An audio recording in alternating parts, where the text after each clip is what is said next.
أعوذ بالله من الشيطان الرجيم. بسم الله الرحمن الرحيم. يوم نطوي السماء كطي السجل للكتب كما بدأنا أول خلق نعيده وعدا علينا إنا كنا فاعلين. ولقد كتبنا في الزبور من بعد الذكر أن الأرض يرثها عبادي الصالحون. إن في هذا لبلاغا لقوم عابدين. وما أرسلناك إلا رحمة للعالمين. وما أرسلناك إلا رحمة للعالمين. وما أرسلناك إلا رحمة للعالمين. قل إنما يوحى إلي أنما إلهكم إله واحد فهل أنتم مسلمون.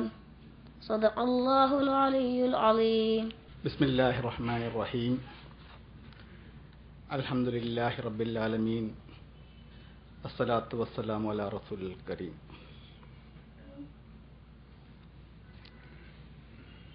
ദയാനിധിയായ ദൈവദൂതൻ എന്ന ഒരു പുസ്തകത്തിൻ്റെ പ്രകാശനത്തിലാണ് നമ്മളിവിടെ കൂടിയിരിക്കുന്നത്. ഏതാനും നിമിഷങ്ങൾക്ക് മുമ്പ് ഇവിടെ പറഞ്ഞതുപോലെ മനുഷ്യ കുലത്തിന് ആകമാനം കാരുണ്യവും സമാധാനത്തിൻ്റെ സന്ദേശവുമായി നിയോഗിക്കപ്പെട്ട പ്രവാചക തിരുമേനി മുഹമ്മദ് നബി സല്ലല്ലാഹു അലൈഹി വസല്ലം ചരിത്രത്തിൽ പലപ്പോഴായും വികൃതമായി ചിത്രീകരിക്കുകയും അപഹസിക്കപ്പെടുകയും ചെയ്തിട്ടുണ്ട്. വർത്തമാനകാലവും അതിൻ്റെ പല വേലിയേറ്റങ്ങളും നമ്മൾ കാണുകയും കണ്ടുകൊണ്ടിരിക്കുകയും ചെയ്യുന്നു. ഈ കാലഘട്ടത്തിൻ്റെ തേട്ടം മനസ്സിനെ വേദനിപ്പിക്കുകയും ആ മനസ്സിൽ നിന്ന് ഒരുപാട് വർഷത്തിൻ്റെ ഗവേഷണ പഠനത്തിൻ്റെ ഇതിൽ ഉണ്ടായ ടി കെ ഇബ്രാഹിം സാഹിബിൻ്റെ പണ്ഡിതനായ ടി കെ ഇബ്രാഹിം സാഹിബ് അദ്ദേഹത്തിൻ്റെ മലയാളികൾക്ക് പിറന്ന നാടിന് വേണ്ടിയുള്ള ചെറിയൊരു സമ്മാനമാണ് ഈ ദയാനിധിയായ പ്രവാചകൻ, ദയാനിധിയായ ദൈവദൂതൻ. ടി കെ ഇബ്രാഹിം സാഹിബ് കോഴിക്കോട് ജില്ലയിലെ ശിവപുരം സ്വദേശിയാണെങ്കിലും കഴിഞ്ഞ 3 പതിറ്റാണ്ട് കാലം അദ്ദേഹത്തിൻ്റെ കർമ്മരംഗം നോർത്ത് അമേരിക്കയിലെ ടൊറന്റോയിലായിരുന്നു. പണ്ഡിതനായ ഒരുപക്ഷെ അപൂർവം ചില നമ്മുടെ കൂട്ടത്തിൽ അന്താരാഷ്ട്ര മേഖലകളിൽ അന്താരാഷ്ട്ര പണ്ഡിതന്മാരുടെ കൂട്ടത്തിൽ സംവദിക്കാനും സുഹൃത്ത് ബന്ധങ്ങൾ പങ്കിടാനും കഴിഞ്ഞ ടി കെ ഇബ്രാഹിം സാഹിബ് അദ്ദേഹത്തിൻ്റെ ഇംഗ്ലീഷിലുള്ള mercy prophet Muhammad legacy to all creations 2010 കാനഡയിലെ പ്രസിദ്ധീകരിച്ച പുസ്തകത്തിൻ്റെ മലയാള പതിപ്പാണ് ഇന്ന് ഇവിടെ പ്രകാശനം ചെയ്യുന്നത്. പരമ്പരാഗതമായി പ്രവാചക ചരിത്രം അനാവരണം ചെയ്യുന്ന അല്പം മാറി ഇസ്ലാമിൻ്റെ മാനുഷിക മുഖത്തെ ലോകത്തോട് എടുത്തു പറയുവാനും അവർ പ്രവാചകന്റെ ചരിത്രത്തിൽ മാതൃക ഈ സമൂഹത്തോട് പറയുവാനും ആണ് ഈ പുസ്തകം ശ്രമിച്ചത് എന്ന് ഞാൻ മനസ്സിലാക്കുന്നു. അത് മലയാളികളുടെ കൈകൾ കിട്ടുന്നത് എന്തുതന്നെയായാലും സന്തോഷകരമായ ഈ മുഹൂർത്തത്തിൽ ഈ പ്രബുദ്ധമായ സദസ്സിനെ സ്വാഗതം ചെയ്യുക എന്നതാണ് എൻ്റെ കർത്തവ്യം. ഇത് ഈ മഹൽ സംരംഭം ഏറ്റെടുത്തത് നല്ലത് മാത്രം മലയാളത്തിന് നൽകിയ മാതൃഭൂമി ബുക്സാണ്. മാതൃഭൂമി നമുക്കറിയാം, ദേശീയ സ്വതന്ത്ര സമരത്തിലെ ആത്മാവ് ഉൾക്കൊണ്ടുവന്ന് കോഴിക്കോട് ആരംഭിച്ച പത്രവും ബുക്സും ഈ പുസ്തകം പ്രകാശിപ്പിക്കുന്നതിൽ കാണിച്ച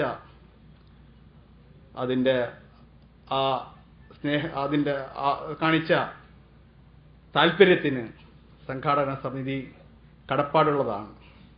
അതിന്റെ ചുക്കാൻ പിടിക്കുന്ന മതേതരത്തിന്റെ കാവൽക്കാരനെന്ന് വിശേഷിപ്പിക്കട്ടെ മാതൃഭൂമി മാനേജിംഗ് ഡയറക്ടർ കേരള രാഷ്ട്രീയ സാമൂഹിക രംഗത്തിൽ തുല്യതയില്ലാതെ ബഹുമുഖ പ്രതിഭയുള്ള വ്യക്തിപരമായി പിതൃതുല്യനായ ശ്രീ MP വീരേന്ദ്രകുമാറാണ് ഈ പരിപാടിക്ക് അധ്യക്ഷം വഹിക്കുന്നത് എന്ന് ഞങ്ങൾക്ക് സന്തോഷം നൽകുന്നു. അദ്ദേഹത്തെ ഞാൻ ഹൃദയപൂർവ്വം സ്വാഗതം ചെയ്യും. ഈ പരിപാടി ഉദ്ഘാടനം ചെയ്യുവാൻ എത്തുന്നത് കേരള ബഹുമാനപ്പെട്ട മുഖ്യമന്ത്രി ശ്രീ ഉമ്മൻചാണ്ടിയാണ്. അദ്ദേഹം നമ്മൾ ദർശിച്ചപ്പോൾ വളരെ തിരക്കിട്ട, ഇന്ന് തന്നെ ഈ സമയത്ത് തന്നെ രാവിലെ 8 മണി മുതൽ ഒരുപാട് പരിപാടികൾ നടന്നുകൊണ്ടിരിക്കുകയാണ്. കേരളത്തിലെ അതിവേഗത്തിൽ ബഹുദൂരം നയിക്കാൻ ശ്രമിക്കുന്ന, കേരളമൊക്കെ ഉറ്റുനോക്കുന്ന പ്രവർത്തന ശൈലിയുടെ ഉടമയായ മുഖ്യമന്ത്രിയെ ഈ അവസരത്തിൽ അദ്ദേഹത്തിന്റെ ഭാവത്തിൽ സംഘാടന സമിതിക്ക് വേണ്ടിയും നിങ്ങൾക്ക് വേണ്ടിയും സ്വാഗതം പറയുകയാണ്. ഇത് പുസ്തകം ഏറ്റുവാങ്ങുന്നത് പത്മശ്രീ MA യൂസുഫ് അലി സാഹിബാണ്. അദ്ദേഹം ഏതാനും നിമിഷങ്ങൾ കൊണ്ട് ഇവിടെ എത്തും എന്ന് അറിയിച്ചിട്ടുണ്ട്. കേരള മലയാളികൾക്കൊക്കെ അഭിമാനവും അല്പം അഹങ്കാരവും ഒക്കെ തോന്നിക്കുന്ന, അന്താരാഷ്ട്ര തലത്തിൽ തന്നെ വ്യാപാര രംഗത്തിൽ ഉയർന്നു നിൽക്കുന്ന, ഒരുപാട് അംഗീകാരങ്ങൾ തേടിയെത്തുന്ന യൂസുഫ് അലി സാഹിബ്, അദ്ദേഹം ഈ പുസ്തക പ്രകാശനത്തിന് സംബന്ധിച്ചത് തിരക്കിട്ട പരിപാടികൾക്ക് സംബന്ധിച്ചിരിക്കുകയാണ്. അദ്ദേഹത്തിന്റെ പ്രധാന പരിപാടി തന്നെ ഇന്നത്തെ ഈ പുസ്തകം ഏറ്റുവാങ്ങിക്കുക എന്നതായിരുന്നു. നമ്മൾ വളരെ ഇപ്പോൾ തന്നെ പ്രതീക്ഷിക്കുകയാണ്. അദ്ദേഹം ഈ വ്യവസായ പ്രമുഖനും മറ്റൊക്കെയാണ്, നമുക്ക് മാതൃകയായ ഒരു പുസ്തകപ്രേമിയും വായനാശീലമുള്ള വ്യക്തിയും കൂടിയാണ് എന്ന് ഇവിടെ സൂചിപ്പിക്കാൻ ആഗ്രഹിക്കുകയാണ്. ഈ പുസ്തകം കൊടുത്തപ്പോൾ അത് മുഴുവനായും വായിക്കും എന്നിട്ടാണ് ഞാൻ അവിടെ വരികയുള്ളൂ എന്ന് പറഞ്ഞ അദ്ദേഹത്തിന് ഈ സദസ്സിന് വേണ്ടി അഭാവത്തിൽ സ്വാഗതം ചെയ്യുകയാണ്. വേദിയിൽ വളരെ പ്രബുദ്ധരായ പലരും മത രാഷ്ട്രീയ രംഗത്ത് അവരുടേതായ മുഖമുദ്ര പതിപ്പിച്ച പലരുമുണ്ട്. കേരള നദ്വത്തുൽ മുജാഹിദീൻ പ്രസിഡന്റ് TP അബ്ദുള്ള കോയ മദനി സാഹിബ് അദ്ദേഹത്തെ ഹാർദപൂർവ്വം സ്വാഗത സംഘത്തിന് വേണ്ടി സ്വാഗതം ചെയ്യും. ജമാഅത്തെ ഇസ്ലാമി T ആരിഫ് അലി സാഹിബ് അദ്ദേഹത്തെയും സ്നേഹാദരവോടെ സ്വാഗതം ചെയ്യും.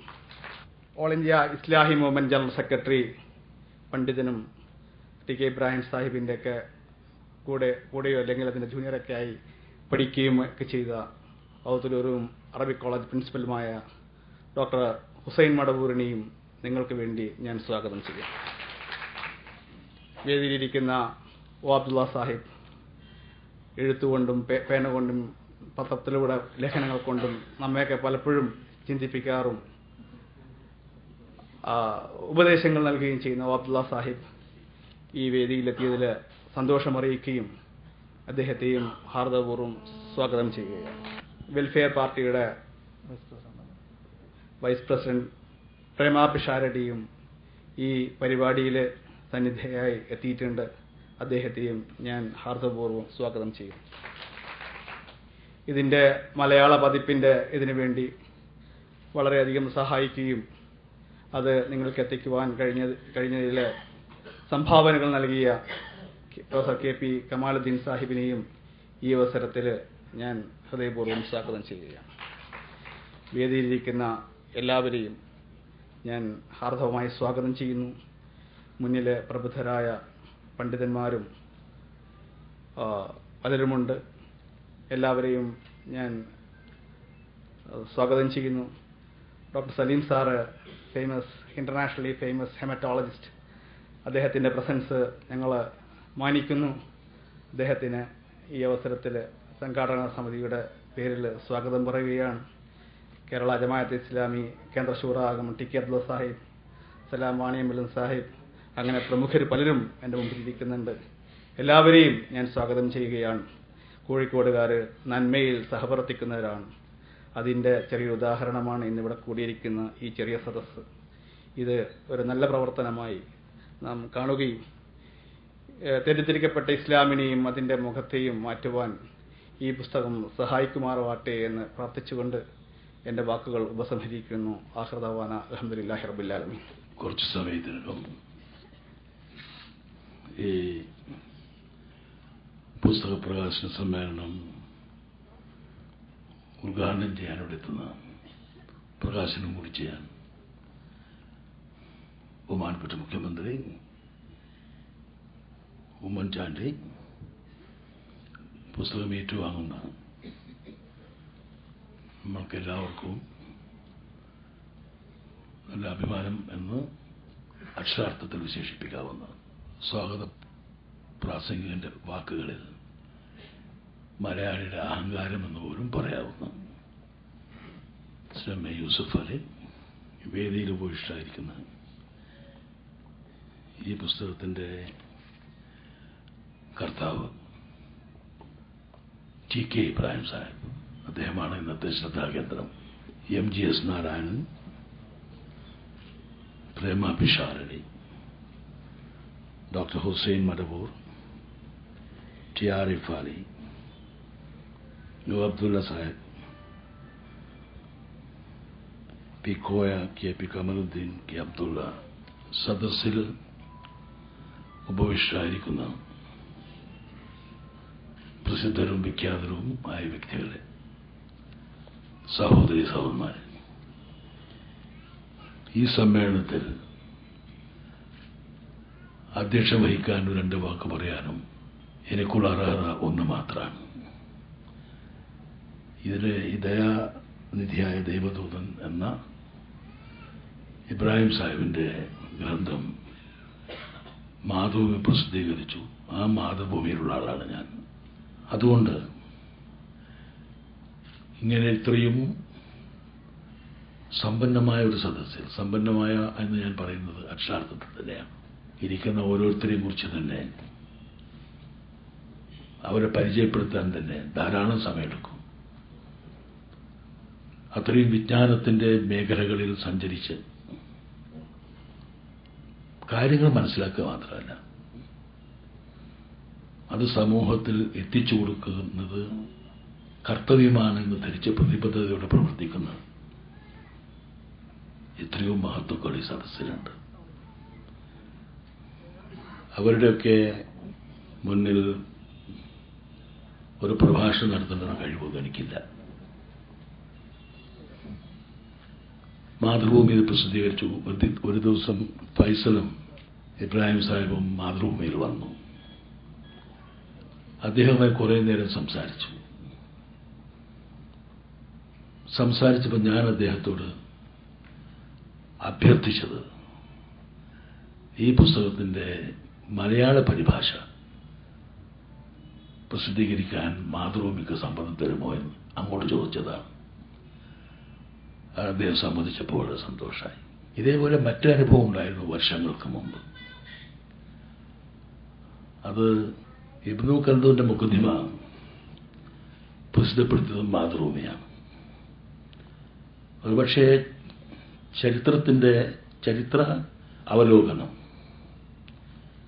ചരിത്രത്തെക്കുറിച്ച് നടത്തിയ പഠനങ്ങൾ, പിന്നീട് മറ്റ് ചരിത്ര ഗവേഷകന്മാർ ഉപയോഗിച്ച പല പദപ്രയോഗങ്ങളും ആദ്യമായി ഇടം പിടിച്ചത് മുഖദ്ദിമയിലാണ്. പ്ലാറ്റോവും സോക്രട്ടീസും അരിസ്റ്റോട്ടിലും ഒന്നിച്ചു കൂടിയാലും ഇത്രയും വലിയ ഒരു ചരിത്ര ഗ്രന്ഥവും വിജ്ഞാന ഗ്രന്ഥവും രചിക്കാൻ സാധിക്കില്ല എന്ന് ടോയിൻബിയൊക്കെ പറഞ്ഞിരുന്നു. അങ്ങനെ ലോകത്തിലെ പണ്ഡിതന്മാരുടെ മുന്നിൽ മുഖദ്ദിമ എന്ന് പറയുന്ന പുസ്തകം ഒരു അത്ഭുതമായി ഇന്നുമുണ്ട്.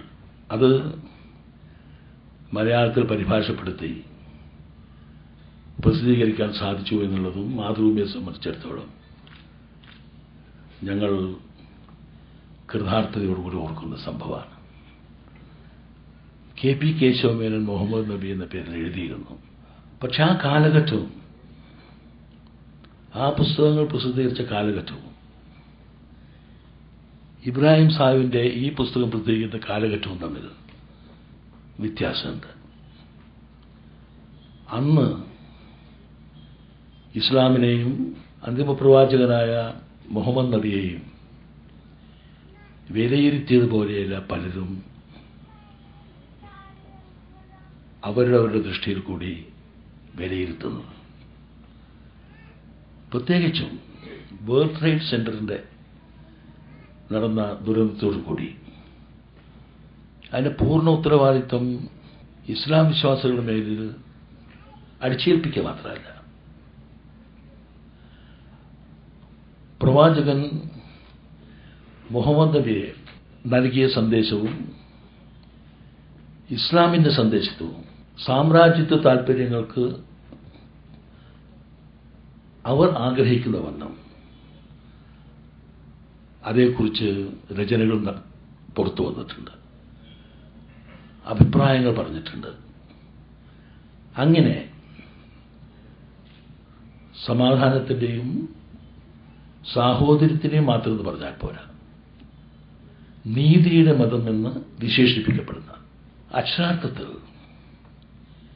ഏത് സംഭവം ഉണ്ടായാലും അതിൽ ക്രമമോ അതിക്രമമോ എന്നൊക്കെ പറയുന്നതിന് മുമ്പ് ആ സംഗതിയുടെ നീതിയെപ്പറ്റി നമ്മൾ ബോധവാന്മാരായിരിക്കണം. നീതിപൂർവകമായ തീരുമാനമെടുക്കണം മനുഷ്യ സമൂഹത്തിൽ. അത് മാനവകുലത്തിന്റെ ധർമ്മമാണ്.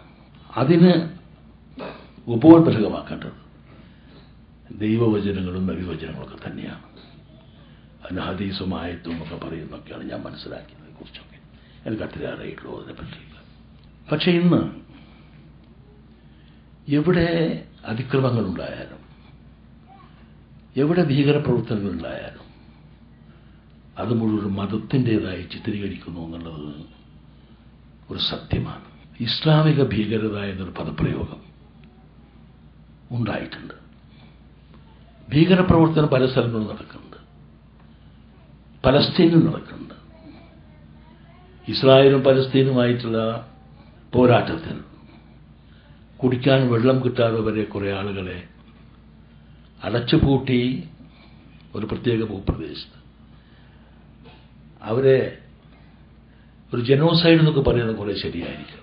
വംശഹത്യ നടത്തിക്കൊണ്ടിരിക്കുന്ന ഈ കാലത്ത് ആ നടത്തുന്ന ഭീകരന്മാരെ ജൂത എന്താണ് പറയുക ഭീകരവാദികൾ മുദ്ര കുത്തിയിട്ടില്ല. പല സ്ഥലങ്ങളിലും അതിക്രമങ്ങൾ നടക്കുന്നുണ്ട്. ക്രിസ്ത്യൻ സമൂഹം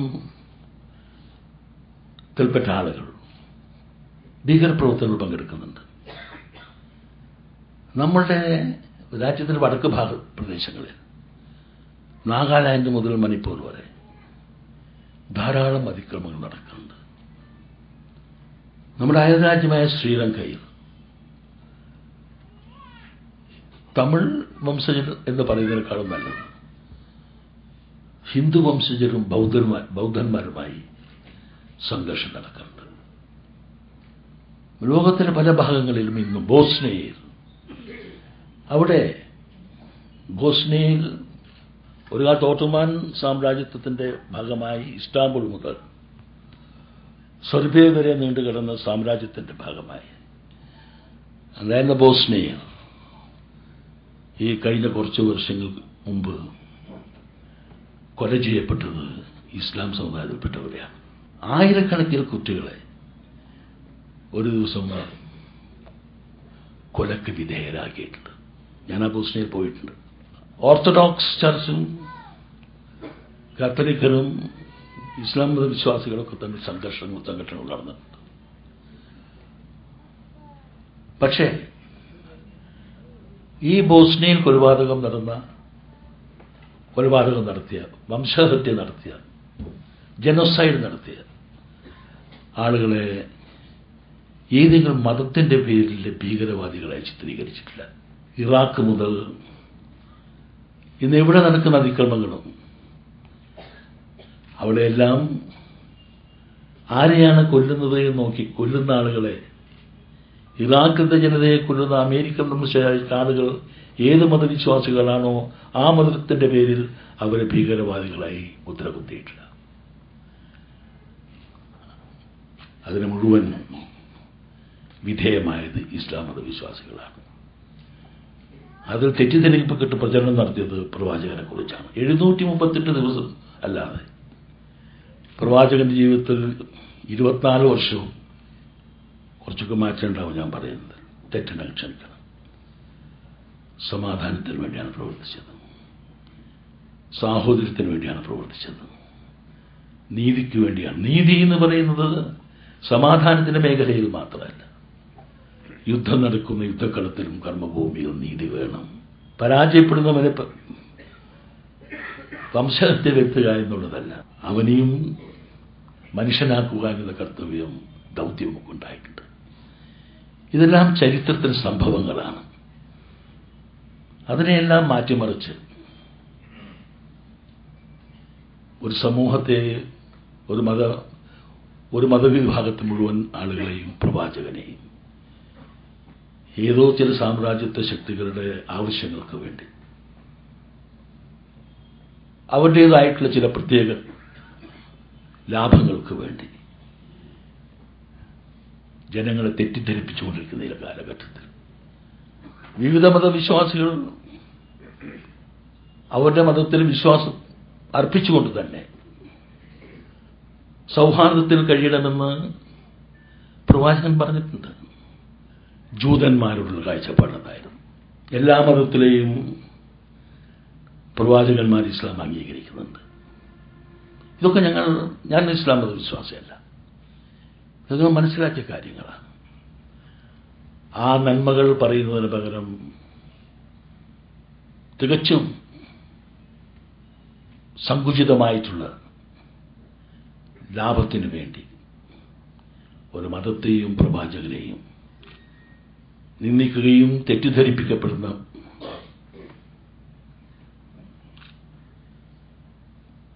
പ്രചരണങ്ങൾ നടത്തുകയും ചെയ്യുന്ന ഈ കാലത്ത് ദയാനിധിയായ ദൈവദൂതൻ എന്ന് പറയുന്ന പുസ്തക പ്രകാശനാർത്ഥമുണ്ട്. താങ്കൾ ഇബ്രാഹിം സാഹിബ് അദ്ദേഹം ടൊറോണ്ടോയിലാണ്, അദ്ദേഹം അമേരിക്കയിലായിരുന്നു. അദ്ദേഹം ലോക ഇസ്ലാമിക പണ്ഡിത സദസ്സുകളിലും സമ്മേളനങ്ങളിലും നിറഞ്ഞു നിൽക്കുന്ന ഒരാളാണ്. അദ്ദേഹമെ കുറച്ചു നേരം സംസാരിച്ചപ്പോഴാണ് എനിക്കൊക്കെ എത്ര വിവരക്കേടുണ്ടെന്ന് എനിക്ക് ബോധ്യം വന്നത്. വിവരമുള്ളോട് സംസാരിക്കുമ്പോഴേ വിവരമില്ലാത്തവന്റെ വിവരക്കേട് മനസ്സിലാവുള്ളൂ. അദ്ദേഹം ധാരാളം സമയം ചെലവഴിച്ചു. ഈ പുസ്തകം കുറേ ഭാഗം ഞാൻ വായിച്ചു. എൻ്റെ അഭിപ്രായത്തിൽ ഇന്നത്തെ കാലഘട്ടത്തിൽ ഏറ്റവും പ്രസക്തമായ ഒരു ഗ്രന്ഥമായി ദയാനിധിയായ ദൈവദൂതനെ നമ്മൾ കാണണം. അത് വെറും ഒരു ആലേഖനമല്ല, വെറും ഒരു വിശകലനമല്ല. ഇന്ന് നടക്കുന്ന പ്രചണ്ഡമായ തെറ്റായ പ്രചരണങ്ങൾക്കെതിരായി പണ്ഡിതോചിതമായ ഒരു മറുപടി കൂടിയാണ് ദയാനിധിയായ ദൈവദൂതനിലൂടെ ടി.കെ. ഇബ്രാഹിം സാഹിബ് നിർവഹിച്ചിട്ടുള്ളത്. അതുകൊണ്ട് ഈ ഗ്രന്ഥം എല്ലാവരും വായിച്ചിരിക്കണം. ഞാൻ കുറച്ചധികം സംസാരിച്ചത് മുഖ്യമന്ത്രി വരാൻ സമയമെടുക്കും, അതുവരെ കുറച്ചൊക്കെ ഫില്ലേഴ്സ് എന്ന് പറയും. കുറച്ച് സമയം നമ്മളോട് കുറച്ചുകൂടി സംസാരിക്കണ ആളെത്തിയിട്ടില്ല. പക്ഷെ ഇവിടെ സംസാരിക്കുന്ന വിഷയം രാഷ്ട്രീയമല്ലാത്തതുകൊണ്ടും പരസ്പരം കുറ്റാരോപണം നടത്തി ഇറങ്ങേണ്ട വേദിയല്ലാത്തതുകൊണ്ടും പറയുന്ന ഓരോ വാക്കുകളെയും മനസ്സിലാക്കി അതിനെക്കുറിച്ച് പ്രതികരിക്കാൻ സാധിക്കുന്ന വലിയ ആളുകളുടെ സദസ്സിൽ ഒരു ഫില്ലറായി സംസാരിച്ചാൽ വരുന്ന അപകടത്തെക്കുറിച്ച് നന്നായിട്ട് എനിക്കറിയാം. അതുകൊണ്ട് നല്ലത് അറിയാത്ത കാര്യങ്ങളെക്കുറിച്ച് കൂടുതൽ സംസാരിക്കാതിരിക്കുകയാണ്. പക്ഷെ ഒരു കാര്യം എനിക്ക് പറയാനുണ്ട്. ഞാനൊരു രാഷ്ട്രീയ പ്രവർത്തകനാണ്. ഇപ്പോൾ പ്രവാചകന്മാരെ രാഷ്ട്രീയക്കാരെ രക്ഷപ്പെടുത്തേണ്ട വലിയൊരു പരിശ്രമത്തിൽ പണ്ഡിതന്മാർ മുതലേണ്ടുന്ന കാലമായിട്ടുണ്ട് എന്നാണ് അബ്ദുറഹ്മാൻ സാഹിബ് എൻ്റെ അഭിപ്രായം. ഞാൻ ഒരാളെ കുറിച്ചൊന്നും പറയുന്നതല്ല. ഇപ്പോൾ എല്ലാവർക്കും പ്രവാചകന്മാരുടെ ആവശ്യം. മുമ്പ് പ്രവാചകന്മാരെയും മതസന്ദേശങ്ങളും ആവശ്യമായി വരുന്നത് മനുഷ്യകുലത്തെ നിലനിർത്താനും മനുഷ്യകുലത്തെ നന്മ കാണാനുമായിരുന്നെങ്കിൽ ഇന്ന് പ്രവാചകന്മാരെ ആവശ്യമായി വരുന്നത് അതിന് തലതിരിഞ്ഞ പ്രവൃത്തികൾക്ക് ന്യായീകരണം കാണേണ്ട പ്രതിബിംബങ്ങൾ മാത്രമായിട്ടാണ്. അങ്ങനെയും ഒരു കാലഘട്ടം സംജാതമായിട്ടുണ്ട്. ഏതായാലും അതേക്കുറിച്ചൊന്നും ഞാൻ പറയുന്നില്ല. ഇന്ന് വളരെ സന്തോഷമുണ്ട്. മാതൃഭൂമിയിൽ പ്രവർത്തിക്കുന്ന ഞാൻ നിങ്ങളുടെ മുമ്പിൽ ഈ ദയാനിധിയായ ദൈവദൂതൻ എന്ന് പറയുന്ന കാലികമായ ഇതിൽ ധാരാളം വലിയ വലിയ ആളുകൾ അഭിപ്രായങ്ങൾ രേഖപ്പെടുത്തിയിട്ടുണ്ട്. ആ അഭിപ്രായം പറഞ്ഞവരൊന്നും ഇസ്ലാം മത വിശ്വാസികളൊന്നുമല്ല. പഠിച്ച അഭിപ്രായം ചില തെറ്റിദ്ധരിപ്പിച്ച അഭിപ്രായം തെറ്റിദ്ധാരണ ആവശ്യമില്ല. ഇന്ത്യ എന്ന് പറയുന്ന ഒരു രാജ്യത്തിൽ മതങ്ങൾ തമ്മിൽ മനസ്സിലാക്കണം, സാഹോദര്യത്തിൽ പ്രവർത്തിക്കണം. ഇവിടെ വിവിധ മതവിശ്വാസികൾ പ്രവർത്തിക്കാനും അവരുടെ സ്വതന്ത്രമായി ജീവിക്കാൻ അവകാശമുണ്ട്. ഈ അവകാശം ആരുടെയും ദയാദാക്ഷിണ്യത്തോട് കിട്ടേണ്ട ഒന്നല്ല. ഈ മണ്ണിൽ ജനിച്ചവരുടെ അവകാശമാണ്. ഇന്ത്യൻ ചരിത്രത്തിലേക്ക് തന്നെ നമ്മൾ തിരിഞ്ഞു നോക്കിയാൽ ഇസ്ലാമിക സംഭാവനകൾ വളരെ വലുതാണ്. ഞാൻ അതേക്കുറിച്ചൊന്നും ഇവിടെ പറയുന്നില്ല. ഏതായാലും മതേതരത്വം എന്ന് പറയുന്ന ഒരു വീക്ഷണത്തിൽ കൂടി മാത്രമേ ഈ വലിയ രാജ്യത്ത് ഒന്നും നിർത്താൻ സാധിക്കുകയുള്ളൂ. എല്ലാ മതവിശ്വാസികൾക്കും അവരുടെ മതം പ്രചരിപ്പിക്കാനും അവരുടെ മതത്തിൽ വിശ്വസിക്കാനും ജീവിക്കേണ്ട അവകാശം മൗലികമായിട്ടുള്ളതാണ്. ഈ രാജ്യം ഈ രാജ്യത്ത് ജനിച്ചവൻ്റെതാണ്. പക്ഷെ അതിനെല്ലാം എതിരായിക്കൊണ്ടുള്ള പ്രചരണം നടക്കുന്ന ഒരു കാലഘട്ടത്തിൽ ഞാൻ സാർവദേശീയമായി തന്നെ വലിയ വലിയ സാമ്രാജ്യ ശക്തികൾ തെറ്റായ പ്രചരണം നടത്തുമ്പോൾ സത്യം എന്താണെന്ന് തുറന്നു പറയാൻ ആർജവം കാട്ടുന്നവർ ബഹുമാനിക്കപ്പെടേണ്ടവരാണ്. ആ നിലയിൽ ഇബ്രാഹിം സാഹിബ് നമ്മുടെ എല്ലാവരുടെയും ബഹുമാനവും ആദരവും അദ്ദേഹത്തിനുണ്ട് എന്ന് പറഞ്ഞുകൊണ്ട് ഈ നിയോഗത്തിൽ അധ്യക്ഷം വഹിക്കാൻ എന്നെ ക്ഷണിച്ചതിലും എൻ്റെ 2 വാക്ക് നിങ്ങൾ സഹിച്ചതിലും ഞാൻ നിങ്ങളോട് നന്ദിയുള്ളവനാണ്. എല്ലാ വാക്കുകൾ കേട്ട് നിങ്ങളോട് എല്ലാം നന്ദി പറഞ്ഞുകൊണ്ട് ഇനി മുഖ്യാതിഥികൾ വരാൻ കാത്തു നിൽക്കുമെന്ന് പ്രസംഗിച്ച് കൂടുതൽ ആശയക്കുഴപ്പമുണ്ടാക്കാൻ ആഗ്രഹിക്കാത്തതുകൊണ്ട് എൻ്റെ വാക്കുകൾ സൂചിതകൾ നന്ദി, നമസ്കാരം. പരമകാരുണികനും ദയാനിധിയുമായ സർവശക്തൻ്റെ അനുഗ്രഹവർഷങ്ങൾ നമ്മളിലേവരിലേക്കും അദമ്യമായി കടന്നു വരട്ടെ എന്ന് ആത്മാർത്ഥമായി പ്രാർത്ഥിക്കുന്നു. വളരെ മഹത്തരമായ ചൈതന്യവത്തായ ഒരു നിമിഷത്തെ സാക്ഷ്യം വഹിച്ചുകൊണ്ടാണ് നമ്മളെല്ലാവരും ഇവിടെ ഇരിക്കുന്നത്. ബഹുമാനപ്പെട്ട വീരേന്ദ്രകുമാർ സാർ, പുസ്തകത്തിൻ്റെ രചയിതാവായ ഇബ്രാഹിം സാർ, വേദിയിലിരിക്കുന്ന വിശിഷ്ട വ്യക്തിത്വങ്ങളെ, എന്നെ ശ്രവിക്കുന്ന പ്രബുദ്ധരായ സുമനസ്സുകളെ, അധ്യക്ഷ പ്രസംഗം അദ്ദേഹത്തിന് നിർവഹിക്കുമ്പോൾ പ്രകാശന കർമ്മം നിർവഹിക്കാത്ത ഒരു പുസ്തകത്തെക്കുറിച്ച് ആദ്യമേ എന്തു പറയണം എന്നുള്ളതിനെക്കുറിച്ചൊരു ആശങ്കയുണ്ട്. കരുണാനിധിയായ അല്ലാഹു ഇപ്പോൾ ആ ദൗത്യം, ആ കാരുണ്യത്തിൻ്റെ പേരിൽ എന്നിൽ അർപ്പിച്ചിരിക്കുന്നു എന്ന് ഞാൻ ആദ്യമായി മനസ്സിലാക്കുകയാണ്. മാതൃഭൂമിയിലൂടെയായിരിക്കാം ഒരുപക്ഷെ അക്ഷരങ്ങളുടെ കൈവഴികൾ ഞാനും മനസ്സിലാക്കിയിട്ടുണ്ടാവുക. മാതൃഭൂമി ഗൃഹലക്ഷ്മി വേദിയുടെ അല്പകാല പ്രവർത്തനം ആ സംഘടനയുമായിട്ടുണ്ട് എന്നുള്ളതുകൊണ്ടും പുസ്തകത്തിൻ്റെ പ്രകാശന കർമ്മത്തിൽ പങ്കെടുക്കാൻ എനിക്കൊരു സന്തോഷവും ഉണ്ട്. പുസ്തകം കയ്യിൽ കിട്ടിയതിനു ശേഷം വളരെ സന്തോഷത്തോടുകൂടിയാണത് സ്വീകരിച്ചതും വായിച്ചതും. മരുഭൂമിയിലെ പ്രവാചകൻ എന്നാണ് പൊതുവെ അദ്ദേഹത്തെക്കുറിച്ച് പറയാറുള്ളത്. മരുഭൂമിയിൽ എന്തായിരിക്കും ഏറ്റവും കൂടുതൽ ആവശ്യമുള്ളത് എന്ന് ചോദിച്ചാൽ അത് ജലമാണ്. വേഴാമ്പലിനെ പോലെ കാത്തിരിക്കുന്നവർക്കുള്ള ജലമാണ് എന്ന് മനസ്സിലാക്കാം. പ്രപഞ്ച സൃഷ്ടിയോട് അനുബന്ധിച്ച് ഏതു മതത്തിലൂടെ കടന്നു പോകുമ്പോഴും നാരത്തിൽ ശയനം ചെയ്യുന്നവൻ നാരായണൻ എന്ന് പറയും. ഒരമ്മയുടെ ഗർഭപാത്രത്തിൽ കുഞ്ഞിന്റെ ജീവൻ നിലനിൽക്കുന്നത് ആ ജീവജലത്തിലാണ്. ഫ്ലൂയിഡ് എന്നൊക്കെ ഇന്ന് ശാസ്ത്രം വിശേഷിപ്പിക്കുന്നു. അവിടെ നിന്നാണ് ജീവന്റെ ഉൽപ്പത്തി. അപ്പൊ മരുഭൂമിയിലെ പ്രവാചകന്റെ വചനങ്ങളാണ് ഭൂമിയിൽ ജനിച്ചിരിക്കുന്ന മനുഷ്യർക്കുള്ള ജീവജലം എന്ന് ഞാൻ മനസ്സിലാക്കുന്നു. വീരേന്ദ്രകുമാർ സാർ പറഞ്ഞതുപോലെ ഒരു മതത്തിലും ജീവിക്കുക എന്നുള്ളത്, ജനിക്കുക എന്നുള്ളത് നാം തെരഞ്ഞെടുക്കപ്പെട്ടതല്ല. ഒരു ഹിന്ദുവായി അല്ലെങ്കിൽ ഹൈന്ദവതയുടെ സനാതന സംസ്കാരത്തിൽ ഞാൻ ജനിച്ചത് എന്റെ ആഗ്രഹം കൊണ്ട് അല്ല എന്നുള്ളത് സത്യമാണ്. വേണമെങ്കിൽ എനിക്കൊരു മറ്റൊരു മതം തെരഞ്ഞെടുത്ത് മരണം എന്ന് പറയുന്ന കർമ്മം അതിന്റെ ഭാഗമായി സ്വീകരിച്ചേക്കാം. യൂസഫ് സാറിന് പ്രത്യേകമായ സ്വാഗതം ആശംസിക്കട്ടെ.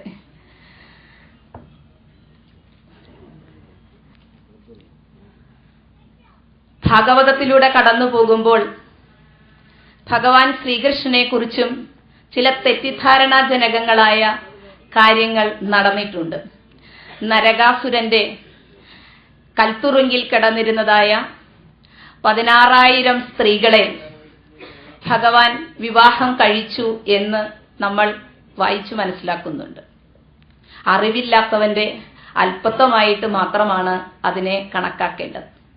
മറ്റൊരാളുടെ കൽത്തുറുങ്കിൽ കിടന്നിരുന്നതായ സ്ത്രീകൾ പതിതകളാകരുത് എന്ന് വിചാരിച്ചുകൊണ്ട് അവർക്കൊരു രക്ഷാമാർഗം നൽകിയാണ് ആ സ്ത്രീകളെ താൻ സ്വീകരിച്ചത് എന്ന് ഒരു തലത്തിൽ വ്യാഖ്യാനിക്കുന്നു. അത്രയും സ്ത്രീകൾക്ക് ഭൂമിയിൽ ഏറ്റവും നന്മ നിറഞ്ഞ അവകാശം പകുത്തു കൊടുക്കുകയാണ് ചെയ്തത് എന്നാണ്. 8 സ്ത്രീകളെ ഭഗവാൻ ശ്രീകൃഷ്ണൻ വിവാഹം ചെയ്തതായിട്ട് പറയുന്നുണ്ട്. ആ 8 സ്ത്രീകൾ എന്ന് പറയുന്നത് യോഗികളിൽ യോഗീശ്വരനായിരുന്ന അദ്ദേഹത്തിന് അഷ്ടൈശ്വര്യങ്ങളായിരുന്നു, അഷ്ടസിദ്ധികളായിരുന്നു. അണിമ, ഗണിമ, രഗരിമ, ലഹിമ, മഹിമ എന്ന് പറയുന്ന അഷ്ടസിദ്ധികളെയും അല്ലെങ്കിൽ ധനലക്ഷ്മി, ഗജലക്ഷ്മി, ധാന്യലക്ഷ്മി, വീരലക്ഷ്മി, സന്താനലക്ഷ്മി എന്ന് പറയപ്പെടുന്ന ലക്ഷ്മിമാരെയും ആയിരുന്നു. നാം പറയുന്നു 16,008 ഭാര്യമാരുള്ള ശ്രീകൃഷ്ണൻ സ്വഭാവ ദൂഷ്യത്തിൽ ആരോപണ വിധേയനായ ആളാണ് എന്ന്. പ്രവാചകന്റെ ജീവിതത്തിലൂടെ കടന്നു പോയപ്പോഴും ഏറ്റവും കൂടുതൽ ഇബ്രാഹിം സാർ എന്നോട് കാണിച്ച നീതി എന്ത് എന്ന് ചോദിച്ചാൽ എനിക്ക് പറയാൻ കഴിയുന്നത് പ്രവാചകന്റെ ജീവിതത്തിലും ഏറ്റപ്പെട്ടതായ കളങ്കത്തെ ആ അധ്യായത്തിലൂടെ അദ്ദേഹം തിരുത്തി കുറിച്ചു എന്നുള്ളതാണ്. എപ്രകാരമാണ് ആ വിവാഹങ്ങൾ നടത്തപ്പെട്ടതും അതിന്റെ പുറകിലുള്ളതായ സതുദ്ദേശവും ഏതെല്ലാം രീതിയിലുള്ളതാണ് എന്നും നമ്മുടേതായ കാൽപ്പനിക ഭാവനകൾക്കപ്പുറമായി സാമൂഹ്യ ജീവിതത്തിൽ ഒരു സ്ത്രീ, ഒരു വിധവ, അവർക്ക് നൽകേണ്ടതായ അംഗീകാരവും ആദരവും സമുദായത്തിലെ പങ്കാളിത്തവും എപ്രകാരമാണ് ഒരു പുരുഷന് തെറ്റിദ്ധാരണാജനകമല്ലാത്ത രീതിയിൽ നിർവഹിക്കുവാൻ കഴിയുകയും ജീവിതത്തിന്റെ സുഖഭോഗങ്ങളിൽ അടിപ്പെട്ടു പോകാതെ നിർവഹിക്കാൻ സാധിക്കുകയും ചെയ്യുക എന്നുള്ളതിനെ കുറിച്ചൊക്കെ വളരെ ശക്തമായ രീതിയിൽ അതിൽ പ്രതിപാദിച്ചു പോയിട്ടുണ്ട്. വളരെ മനോഹരമായ രചന എന്ന് പറയാം. അന്യമതത്തിൽ നിൽക്കുന്ന ഞങ്ങളുടെ കണ്ണു തുറപ്പിക്കുന്ന, മതസൗഹാർദ്ദത്തെ ഊട്ടിയുറപ്പിക്കുന്ന, ദാനം ആപത്തുകളെ തടയും എന്നായിരിക്കാം എന്റെ കണ്ണിൽ ആദ്യമായി പതിച്ചിട്ടുണ്ടാവുന്ന പ്രവാചക വചനം. ആ ദാനമാപത്തുകളെ തടയും എന്നതുകൊണ്ട് തന്നെ എവിടെയും അങ്ങനെയുള്ള ഒരു ഭണ്ഡാരപ്പെട്ടിയിൽ നിർവഹിക്കുക, പണം നിർവഹിക്കുക എന്നതല്ല. പക്ഷേ എൻ്റെ അച്ഛൻ കുട്ടിക്കാലം മുതൽ അത് കാണുമ്പോൾ ഒന്ന് നമസ്കരിക്കുകയും അതിൽ കയ്യിലുള്ള ഒരു നാണയം ഇടുകയും ചെയ്യുന്ന സംസ്കാരത്തിന്റെ ഭാഗത്തിലൂടെയാണ് ഞാനും വളർന്നു വന്നത്. ഒരിക്കൽ പോലും ഒരു മുസ്ലിം പള്ളിയുടെ മുൻപിലെത്തിയാൽ അവിടെ ഒരു നാണയം ആ പ്രവാചകന്റെ മനസ്സിനെ സ്മരിച്ചുകൊണ്ട് ഇടാതെ പോകുന്ന ഒരു വ്യക്തിത്വമല്ലായിരുന്നു എന്നുള്ളത് കൊണ്ട് തന്നെ മതസൗഹാർദ്ദത്തെ കാത്തുസൂക്ഷിക്കുന്ന ഒരു സംസ്കാരത്തിന്റെ ഭാഗം ഞങ്ങളിലേക്ക് സന്നിവേശിപ്പിക്കുവാൻ ആ ചിന്ത സാധിച്ചിട്ടുണ്ട്. അതുപോലെ തന്നെ ക്രൈസ്തവ ദേവാലയങ്ങളെ ആരാധിക്കുന്നതിനുള്ള ഒരു മനസ്സും നൽകിയിട്ടുണ്ട്. ഈ പുസ്തകം പരസ്പരം ഭാവയന്തഃ ശ്രേയഃ പരമാസ്യത എന്ന് ഗീതയിൽ സൂചിപ്പിക്കുന്നുണ്ട്. ആദരവ് കൊടുത്തുകൊണ്ട് അങ്ങോട്ടും ഇങ്ങോട്ടുമുള്ള ആദാന പ്രദാനങ്ങളിലൂടെ നാം കടന്നു പോവുകയാണ് എങ്കിൽ അവിടെ അതിമനോഹരമായ ശ്രേയസ് കടന്നു വരുന്നു എന്നാണ്. പരസ്പരമുള്ള ആ പാരസ്പര്യ ബന്ധമാണ് പ്രകൃതിയെ നിലനിർത്തുന്നത്. ഇന്ന് നമുക്ക് നഷ്ടപ്പെട്ടിരിക്കുന്നത് മനുഷ്യത്വപരമായിരിക്കുന്ന ഈ പാരസ്പര്യ ബന്ധമാണ്. ബോധിവൃക്ഷ തണൽ പറ്റി നിൽക്കേണ്ട ബോധമുള്ളിയിൽ ഉദിക്കുകിൽ കാൽവരി കുന്നിലെ കഥ പാടേണ്ട കാണീനേരം മനുഷ്യനാകുകിൽ എന്ന് സൂചിപ്പിച്ചതുപോലെ മനുഷ്യത്വത്തിന്റെ ഏറ്റവും നന്മ നിറഞ്ഞ വഴികളിലൂടെ മനുഷ്യനെ വേദനിപ്പിക്കാതെ സകല ചരാചരങ്ങളുടെയും പുസ്തകത്തിലൂടെ കടന്നു പോകുമ്പോൾ കാണാൻ കഴിഞ്ഞു. സകല ചരാചരങ്ങളെയും അത്രയും ആദരവോടുകൂടി നമ്മൾ എങ്ങനെ പ്രകൃതിയോട്, ഭൂമിയോട്, മലകളോട്, തിര്യക്കുകളോട്, പക്ഷികളോട് ഒക്കെ പെരുമാറണം എന്ന് റൂൾസ് ആൻഡ് റെഗുലേഷൻസ് ആണ്. നബിവചനങ്ങൾ എന്ന് പറയുന്നത് റൂൾസ് ആൻഡ് റെഗുലേഷൻസ് ആണ്. അന്ത്യപ്രവാചകനാണ് എന്നുള്ളത് കൊണ്ട് തന്നെ ഇനി ഒരു സതുപദേശകൻ ഇസ്ലാം മതത്തിലേക്ക് കടന്നു വരാനില്ലാത്തത് കൊണ്ട് തന്നെ ഞങ്ങളെയൊക്കെ സംബന്ധിച്ചിടത്തോളം ചിരിച്ചു ചിന്തിച്ചാൽ അധർമ്മം വരുമ്പോഴൊക്കെ പുതിയ പ്രവാചകന്മാരോ അല്ലെങ്കിൽ പുതിയ അവതാരങ്ങളോ ഉണ്ടാകും എന്ന് വേണമെങ്കിൽ ആശ്വസിച്ച് മറ്റു ചില വഴികളിലൂടെ പോകാം എന്ന് ചിന്തിച്ചാൽ ഇസ്ലാം മതത്തെ സംബന്ധിച്ചിടത്തോളം ഇനി ഒരു കടന്നുവരവ് ഇല്ല എന്നുള്ളതാണ്. അന്ത്യപ്രവാചകനാണ്. ഇനി ആ പ്രവാചക പറഞ്ഞു വെച്ച വഴികളിലൂടെ ജീവിക്കുകയും നമുക്ക് ലഭിക്കേണ്ടിയിരിക്കുന്ന ആ നന്മയിലേക്ക് കടന്നു ചെല്ലുകയും ചെയ്യുക എന്നുള്ളതാണ് ഈ ഒരു ധർമ്മം നിർവഹിക്കുമ്പോൾ ഉണ്ടാകുന്നത്. പൊതുവെ പുസ്തകം എഴുതുന്ന ആളുകളെ സംബന്ധിച്ചിടത്തോളം ഒക്കെ അവർക്ക് പലവിധ ധാരണകൾ ഉണ്ടാകും. കാവ്യം യശസ്സേ അർത്ഥകൃതേ ശിവേദരക്ഷതയെ സദ്യഹ പരനിർവൃതയെ കാന്താസംഹിത തയോപദേശയുജേ എന്നൊക്കെ സൂചിപ്പിക്കുന്നത് പോലെയുള്ള വിവിധങ്ങളായ പ്രശസ്തിയിലും യശസ്സിലും സാമ്പത്തികമായ ഉന്നമനത്തിലുമൊക്കെ വിചാരിച്ചിട്ടാണ് ആളുകൾ ഗ്രന്ഥമേഖലയിലേക്ക്, രചനാമേഖലയിലേക്ക് കടന്നിരിക്കുന്നത് എങ്കിൽ മതസൗഹാർദ്ദത്തെ ഊട്ടി ഉറപ്പിക്കുന്നതിന് വേണ്ടിയിട്ടുള്ള അല്ലെങ്കിൽ പ്രവാചക സന്ദേശത്തെ എല്ലാ ജനഹൃദയങ്ങളിലും സുസമ്മതമാക്കി തീർക്കണം എന്ന് ആഗ്രഹിച്ചുകൊണ്ടുള്ള ഒരു വിദേശിയുടെയും സ്വദേശിയുടെയും നന്മ നിറഞ്ഞ മനസ്സിന്റെ ഈ പ്രവർത്തനത്തെ അതീവ ഹൃദ്യമായും സ്നേഹത്തോടെയും നാം സ്വീകരിക്കേണ്ടിയിരിക്കുന്നു. ഏറ്റവും ദയാനിധിയായ ആ തിരുദേവദൂതൻ, തിരുദൂത എത്ര ഭംഗിയായ വാക്കായിട്ട് തോന്നി. ആ തിരുദൂതൻ എന്നുള്ള പ്രയോഗം കണ്ടപ്പോൾ ആ തിരുദൂതൻ ഇവിടെ കൂടിയിരിക്കുന്ന എല്ലാവരിലേക്കും അദ്ദേഹത്തിന്റെ അനുഗ്രഹ വർഷങ്ങൾ ചൊരിയുമാറാകട്ടെ.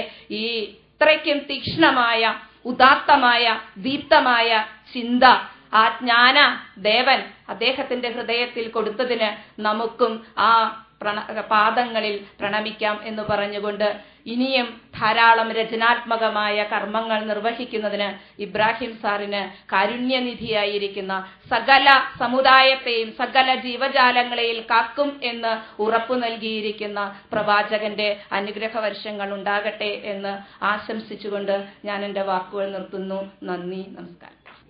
അസ്സലാമു അലൈക്കും. ബിസ്മില്ലാഹിർ റഹ്മാനിർ റഹീം. ബഹുമാന്യരായ വിശിഷ്ട വ്യക്തികളെ, സ്നേഹം നിറഞ്ഞ സഹോദരി സഹോദരന്മാരെ, ഈ പരിപാടിയിൽ ഇന്നത്തെ ഈ ക്രമത്തിൽ ബഹുമാന്യനായ മുഖ്യമന്ത്രി എത്തിച്ചേരുമ്പോൾ അദ്ദേഹത്തിൻ്റെ പ്രകാശന കർമ്മം, പുസ്തകത്തിൻ്റെ പ്രകാശനം നടക്കും. അതുകൊണ്ട് ആദ്യമായി തന്നെ ഈ പുസ്തകത്തിന് എല്ലാവിധ ആശംസകളും നേരുകയാണ്. എൻ്റെ പ്രസംഗം എപ്പോഴാണ് നിൽക്കുക എന്നറിയാത്തതുകൊണ്ട് അദ്ദേഹം കടന്നു വരുമ്പോൾ പ്രസംഗം നിർത്തും. അപ്പോൾ ആദ്യമായി ആശംസകൾ അർപ്പിക്കുന്നു. ഈ പുസ്തകം ഞാൻ വായിച്ചു. അതിൻ്റെ വലിയൊരു ഭാഗം ടി കെ ഇബ്രാഹിം സാഹിബ് എഴുതിയ പുസ്തകം, ഇംഗ്ലീഷിലുള്ള പുസ്തകം, കഴിഞ്ഞ ഇതിൻ്റെ മുമ്പിലത്തെ ഹജ്ജ് വേളയിൽ അദ്ദേഹം എനിക്ക് മക്കയിൽ വെച്ച് തന്നിരുന്നു.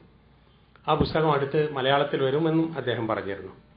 ഈ പുസ്തകത്തിൽ ഞാൻ കണ്ട ഒരു പ്രത്യേകത, നബി തിരുമേനി സല്ലല്ലാഹു അലൈഹി വസല്ലമയുടെ ജീവിതത്തിലെ ഏറ്റവും പ്രധാനപ്പെട്ട വശം കാരുണ്യം, സ്നേഹം, നീതി, ദീനാനുകമ്പ, വിശാല മനസ്കത തുടങ്ങിയ ഗുണങ്ങൾ ഉയർത്തിപ്പിടിക്കുന്ന ഒരു ഗ്രന്ഥമാണിത്. നബിചരിത്ര ഗ്രന്ഥങ്ങൾ നമ്മൾ ധാരാളം വായിച്ചിട്ടുണ്ട്. പക്ഷെ പല ഗ്രന്ഥങ്ങളിലും പകുതിയിലധികം കാണുന്നത് നബി തിരുമേനിയുടെ കാലത്ത് ഉണ്ടായ യുദ്ധങ്ങളാണ്. ബദറും ഒഹദും ഖന്തക്കും. അങ്ങനെ മൗലാന വഹീദുദ്ദീൻ ഖാൻ നബി തിരുമേനിയെക്കുറിച്ച് ധാരാളം എഴുതിയിട്ടുള്ള ഒരു വലിയ പണ്ഡിതനാണ്. അദ്ദേഹം എഴുതിയിട്ടുണ്ട്, ബദർ യുദ്ധം ആകെ നടന്ന സമയം 3 മണിക്കൂർ നേരമാണെന്ന്. പക്ഷേ ബദർ പാടിപ്പറയൽ 12 ദിവസമാണ്. ആകെ 3 മണിക്കൂർ സമയം ഉണ്ടാകും. യുദ്ധത്തെക്കുറിച്ച് വലുതാക്കി പറഞ്ഞെല്ലാം കൂടി ആവുമ്പോൾ 12 ദിവസം, പിന്നെ ബാക്കി യുദ്ധങ്ങളും കൂടി വരുമ്പോൾ ആകെ നബി തിരുമേനി വന്നിട്ടുള്ളത് യുദ്ധം പഠിപ്പിക്കാനോ യുദ്ധം ചെയ്യാനോ എന്ന ഒരവസ്ഥ വന്നു കഴിഞ്ഞിരുന്നു. അതിൽ നിന്നൊരു മാറിയിട്ട് നബി തിരുമേനി വന്നിട്ടുള്ള റഹ്മത്തുൽ ലിൽ ആലമീൻ, കാരുണ്യം, ദയ, സ്നേഹം തുടങ്ങിയവയാണ് അദ്ദേഹം പഠിപ്പിച്ച പ്രധാന ആശയങ്ങൾ എന്നത് ഈ പുസ്തകം കൊണ്ട് മലയാളികൾക്ക് കൂടുതൽ ലഭിക്കും എന്നത് ഉറപ്പാണ്. ഇബ്രാഹിം സാഹിബിന്റെ രചനകളിൽ, അദ്ദേഹത്തിന്റെ പ്രവർത്തനങ്ങളിൽ, അദ്ദേഹം മദീന യൂണിവേഴ്സിറ്റിയിൽ പഠിച്ച ഒരു പണ്ഡിതനാണ്. 72 അദ്ദേഹം മദീനയിൽ നിന്ന് പാസ്സായത്. 72 ശേഷമാണ് അദ്ദേഹത്തെക്കുറിച്ച് ഞാൻ കേൾക്കുന്നത്. ഞാൻ അദ്ദേഹത്തെക്കുറിച്ച് ആദ്യമായി അറിയുന്നത് സൗദി അറേബ്യയിൽ കേരളത്തിൽ നിന്ന് പഠിക്കാൻ പോയ ആദ്യത്തെ ഒരു ബാച്ചിൽ മർഹൂം ഉമർ മൗലവി, ഷാഹിദുദ്ദീൻ മൗലവി, അബ്ദുൽ സമദ് കാത്തിബ് മൗലവി, ആ 3 ആളുകളാണ് ആദ്യം പഠിക്കാൻ പോയത്. പിന്നീട് പോയൊരു ബാച്ചാണ് ഇബ്രാഹിം സാഹിബ്, ഹസൻ മദീനി, അബ്ദുൽ ഹമീദ് മദീനി, അതുപോലെ തറവായി, അബ്ദുറഹ്മാൻ തറവായി തുടങ്ങിയത്. ആ കാലത്ത് ഉമർ മൗലവി സാഹിബ് ഷെയ്ഖ് ഇബ്നു ബാസുമായി വളരെ ബന്ധമുള്ള ആളായിരുന്നു. അന്ന് മദീന യൂണിവേഴ്സിറ്റിയുടെ വൈസ് ചാൻസലറായിരുന്നു അദ്ദേഹം. ഉമർ മൗലവി സാഹിബിന്റെ സൽസബയിൽ ഇബ്രാഹിം സാഹിബും ഉമർ മൗലവിയും തമ്മിൽ നടന്ന സംസാരങ്ങളെക്കുറിച്ചും ചർച്ചകളെക്കുറിച്ചൊക്കെ പറഞ്ഞു. അന്ന് ഞങ്ങളൊക്കെ കോളേജ് വിദ്യാർത്ഥികളാണ്. പിന്നെ 80 ഉമ്മുൽ ഖുറ യൂണിവേഴ്സിറ്റിയിൽ മക്കയിൽ ഞാൻ പഠിക്കാൻ പോയത്. പിന്നീടുള്ള അബ്ദുള്ള മന്ന അവരൊക്കെ അന്ന് അവിടെയാണ്. അന്ന് ഇബ്രാഹിം സാഹിബ് അവിടെ വരും. ടൊറോണ്ടോയിൽ, കനഡയിൽ നിന്നൊക്കെ ഇബ്രാഹിം മലബാരി എന്നാണ് പറയുന്നത്. അപ്പം അദ്ദേഹം അവിടെ അറിയപ്പെടുന്നത് അമേരിക്കയിൽ ഒരു പണ്ഡിതൻ എന്ന നിലക്കാണ്. അദ്ദേഹത്തെ പിന്നെ കാണുന്നതൊക്കെ വിദേശ രാജ്യങ്ങളിൽ നടക്കുന്ന സെമിനാറുകളിലും കോൺഫറൻസുകളിലുമാണ്. ഇപ്പോൾ ജീവിക്കുന്ന സാഹചര്യത്തിന്റെ അടിസ്ഥാനത്തിലുള്ള ഒരുപാട് മാറ്റങ്ങൾ ഉണ്ടാകും. ഇന്ത്യയിൽ ജീവിക്കുന്ന ഒരാൾക്ക് അമേരിക്കയിൽ ജീവിക്കുന്ന ഒരാൾക്ക് ഇവിടുത്തെ സാഹചര്യം, അവിടുത്തെ സാഹചര്യം, കാലഘട്ടം ഒക്കെ വ്യത്യസ്തമാണ്. വീരേന്ദ്രകുമാർ സാഹിബ് പറഞ്ഞു, ഇവിടെ പഴയ കേശവമേനോന്റെ നബി തിരുമേനിയെ കുറിച്ചുള്ള പുസ്തകം എഴുതിയ കാലമോ മുഖദ്യമ എഴുതിയ കാലമോ അല്ല ഈ കാലമെന്ന്. അപ്പോൾ ഈ കാലത്തേക്ക് വേണ്ടി ഈ കാലത്തെ പ്രശ്നങ്ങളും കാര്യങ്ങളും ഒക്കെ അറിഞ്ഞുകൊണ്ട് എഴുതുക എന്നത് ഒരു വലിയ സേവനമാണ് എന്നതിൽ യാതൊരു സംശയവുമില്ല. നബി തിരുമേനിയെ കുറിച്ച് എഴുതിയിട്ടുള്ള ഗ്രന്ഥങ്ങൾ, അത് ധാരാളം ഗ്രന്ഥങ്ങൾ ഉണ്ടാകണം. ഒരു ഗ്രന്ഥം നല്ലതായി വന്നാൽ യഥാർത്ഥത്തിൽ എല്ലാവർക്കും അത് മതിയല്ലോ. ഒരിക്കൽ ബ്രിട്ടനിൽ കുറെ മുസ്ലിം സംഘടനകൾ ചേർന്നിട്ട് ഒരു കൗൺസിൽ ഉണ്ടാക്കിയിട്ടുണ്ട്, ബ്രിട്ടീഷ് മുസ്ലിം കൗൺസിൽ. അവർ പുസ്തകങ്ങൾ ഇറക്കുന്നത് അങ്ങനെയാണ്. ബഹുമാനപ്പെട്ട മുഖ്യമന്ത്രി ഇവിടെ എത്തിക്കഴിഞ്ഞു.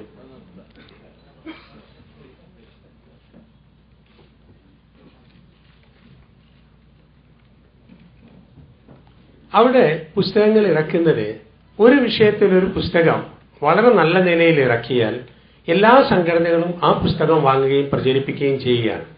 ഇവിടെ ഇന്ന് നടക്കുന്നത് ഒരേ വിഷയത്തിൽ വ്യത്യസ്ത സ്റ്റാളുകളും വ്യത്യസ്ത പ്രസ്ഥാനങ്ങളും പുസ്തകങ്ങൾ ഇറക്കുകയും അങ്ങനെ സേവനങ്ങൾ വെറുതെ നഷ്ടപ്പെടുകയും ചെയ്യുന്ന ഒരു സാഹചര്യം ഉണ്ടാകുന്നുണ്ട്. ഏതായാലും ഈ പുസ്തകത്തിന് വലിയ പ്രചാരണം ഉണ്ടാകണമെന്നും അത് കൂടുതൽ വായിക്കപ്പെടണമെന്നും നമ്മളെല്ലാവരും ആഗ്രഹിക്കുന്നു. ഈ പുസ്തകത്തിന് അത്തരത്തിലുള്ളൊരു സ്വീകാര്യത വരട്ടെ എന്ന് ആശംസിച്ചുകൊണ്ട് ഞാൻ വാക്കുകൾ നിർത്തുന്നു. അള്ളാഹു നമ്മെ എല്ലാവരെയും അനുഗ്രഹിക്കുമാറാകട്ടെ എന്ന് പ്രാർത്ഥിക്കുന്നു. ഈ പുസ്തക പ്രകാശനത്തിന് ബഹുമാന്യനായ മുഖ്യമന്ത്രിയും ബഹുമാന്യനായ യൂസുഫ് അലി സാഹിബും എത്തിച്ചേർന്നു എന്നതും ഏറെ എല്ലാവരെയും സന്തോഷിപ്പിക്കുന്ന ഒരു കാര്യമാണ്. അവസാനിപ്പിക്കുന്നു. അസ്സലാമു അലൈക്കും. പ്രപഞ്ചത്തിന്റെയും പ്രകൃതിയുടെയും സ്രഷ്ടാവും നേതാവുമായ ദൈവം അബ്രഹാമിനെയും മോസസിനെയും ജീസസിനെയും മുഹമ്മദിനെയും ശ്രീകൃഷ്ണനെയും നിയോഗിച്ചയച്ച് മാനുഷ്യകത്തെ അനുഗ്രഹിച്ച ദൈവം തോറയും ബൈബിളും സങ്കീർത്തനങ്ങളും ഖുർആനും ഗീതയും അവതരിച്ച പരമകാരുണികനും കരുണാവാരിധിയുമായ ദൈവം തമ്പുരാന് സർവസ്തുതിയും അകമായി നന്ദിയും. യേശുക്രിസ്തുവിനും മുഹമ്മദിനും മറ്റെല്ലാ ദൈവദൂതർക്കും അവൻ സദാ അനുഗ്രഹങ്ങൾ വർഷിക്കുമാറാകട്ടെ. തുടക്കത്തിൽ തന്നെ പറയട്ടെ, ദയാനിധിയായ ദൈവദൂതൻ എന്ന ഈ കൃതി മുഹമ്മദ് നബിയെക്കുറിച്ച ഒരു ജീവചരിത്ര ഗ്രന്ഥമല്ല. നബിചരിത്ര ഗ്രന്ഥങ്ങൾ ലക്ഷക്കണക്കിൽ വ്യത്യസ്ത ഭാഷകളിൽ ലഭ്യമാണ്. എന്നാൽ ഈ കൃതി പ്രവാചക വ്യക്തിത്വത്തിന്റെ മുഖമുദ്രയായ കാരുണ്യത്തെ അനാവരണം ചെയ്യാനുള്ള എളിയ ഒരു ശ്രമമാണ്.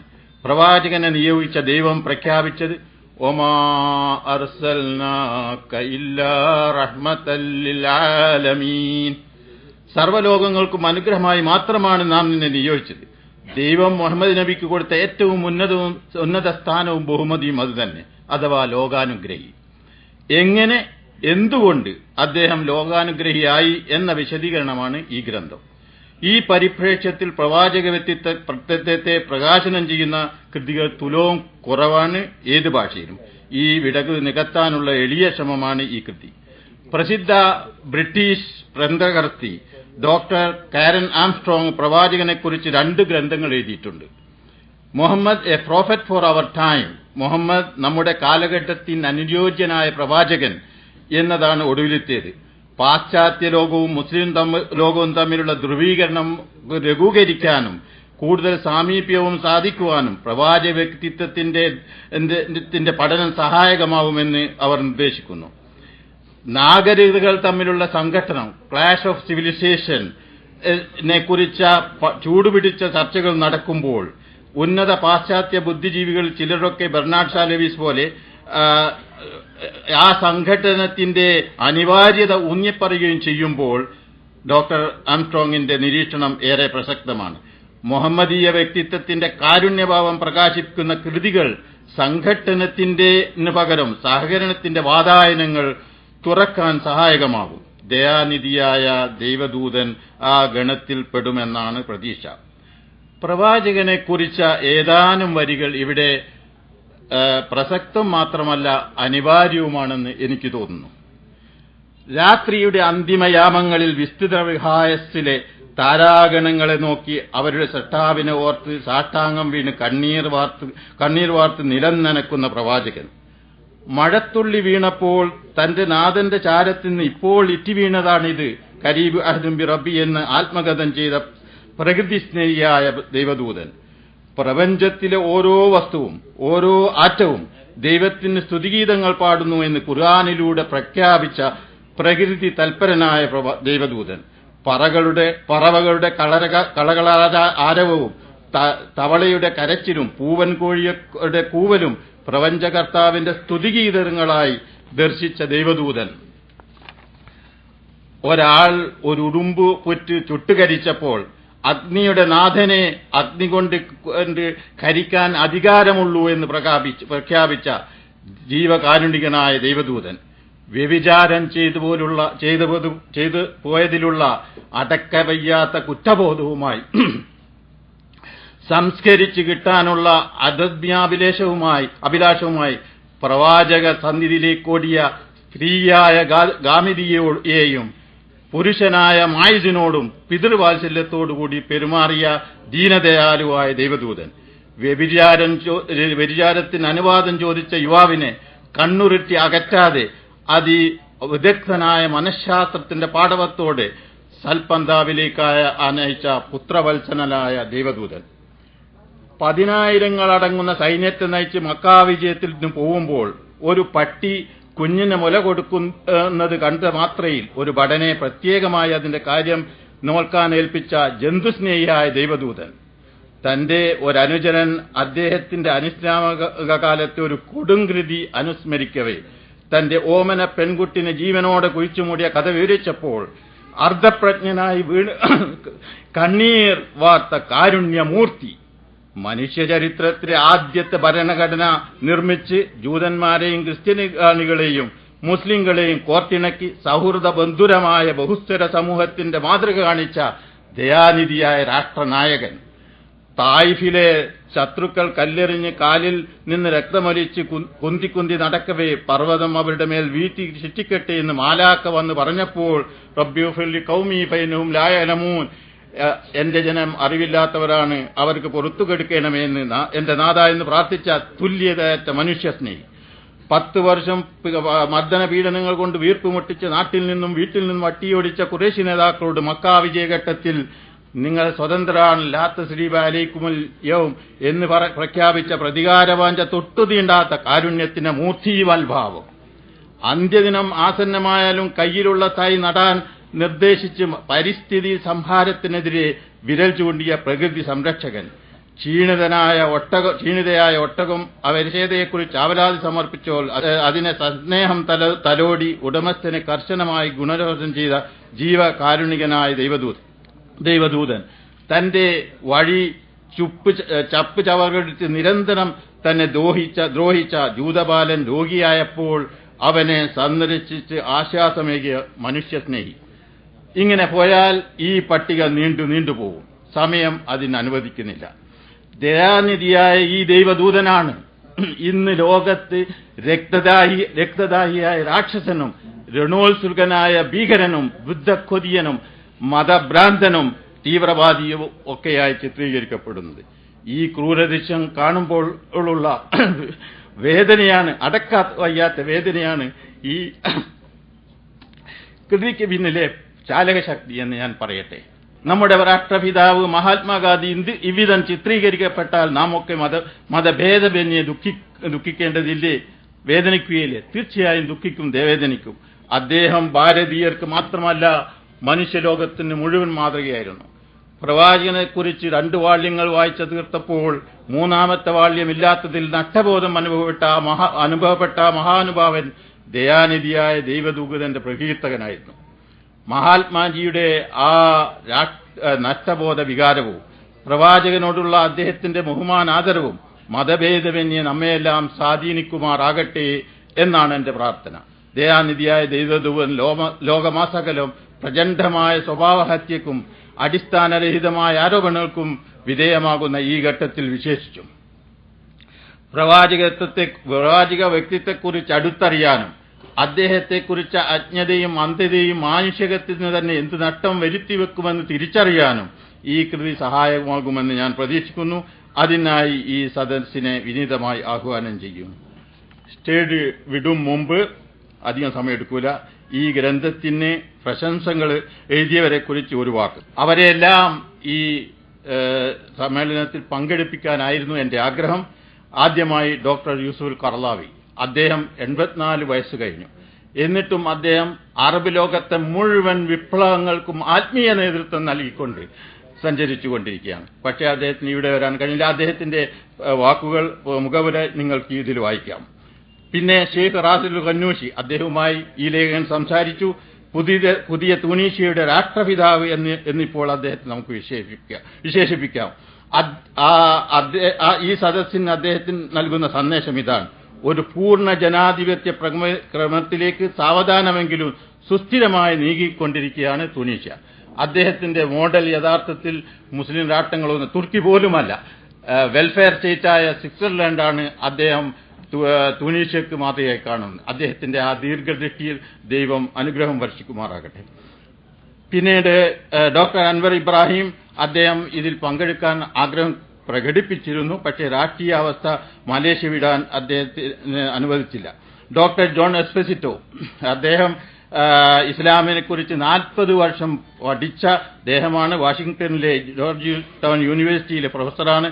ഇസ്ലാമിനെ കുറിച്ച് പല ഗ്രന്ഥങ്ങളും എഴുതിയിട്ടുണ്ട്. ഹൂ സ്പീക്സ് ഫോർ മുസ്ലിം എന്നതാണ് ഒടുവിലത്തെ ഗ്രന്ഥം. മുൻകൂട്ടിയുള്ള പരിപാടികൾ കാരണം അദ്ദേഹത്തിനും വരാൻ സാധ്യമായില്ല. അദ്ദേഹത്തിന്റെ 4 പേജുള്ള മുഖവുര നിങ്ങൾക്ക് ഈ ഗ്രന്ഥത്തിൽ കാണാം. ഞാൻ ഒരു അറിയപ്പെട്ട ഗ്രന്ഥകാരനല്ലാതിരിക്കെ ഈ ഗ്രന്ഥത്തിന് പ്രശംസാവചനങ്ങൾ എഴുതി പ്രോത്സാഹിപ്പിച്ച ആ മഹാത്മാക്കളെല്ലാം അവരുടെ അസാന്നിധ്യത്തിൽ ഞാൻ നന്ദി പ്രകാശിപ്പിക്കുന്നു. അതേപോലെ ബഹുമുഖ്യമന്ത്രിക്കും പത്മശ്രീ യൂസുഫ് അലി സാഹിബിനും AP വീരേന്ദ്രകുമാറിനും ഞാൻ എൻ്റെ ഹൃദയംഗമായ നന്ദികൾ രേഖപ്പെടുത്തുന്നു. അതുപോലെ ഈ മുഴുവൻ സദസ്സിനും ഞാൻ നന്ദി രേഖപ്പെടുത്തുന്നു. വീരേന്ദ്രകുമാർ സാഹിബ് അദ്ദേഹത്തെ 40 വർഷം മുമ്പ് ബത്തേരിയിലെ ഒരു സെമിനാറിലായിരുന്നു കണ്ടത്. ഇപ്പോൾ ഈ ദദാദിയായ ദൈവദൂതൻ നമ്മൾ രണ്ടാമതും ഒരുമിച്ച് കൂട്ടിയിരിക്കുന്നു. ഒന്നുകൂടി ഞാനിവിടെ പറയട്ടെ, എനിക്ക് ഒരു വലിയൊരു സ്വപ്നമുണ്ട്. ഒരു സ്വപ്നം ഇന്നിവിടെ സാക്ഷാത്കരിക്കപ്പെട്ടു, നിങ്ങൾ മൂന്നാളുടെയും സാന്നിധ്യത്തിൽ.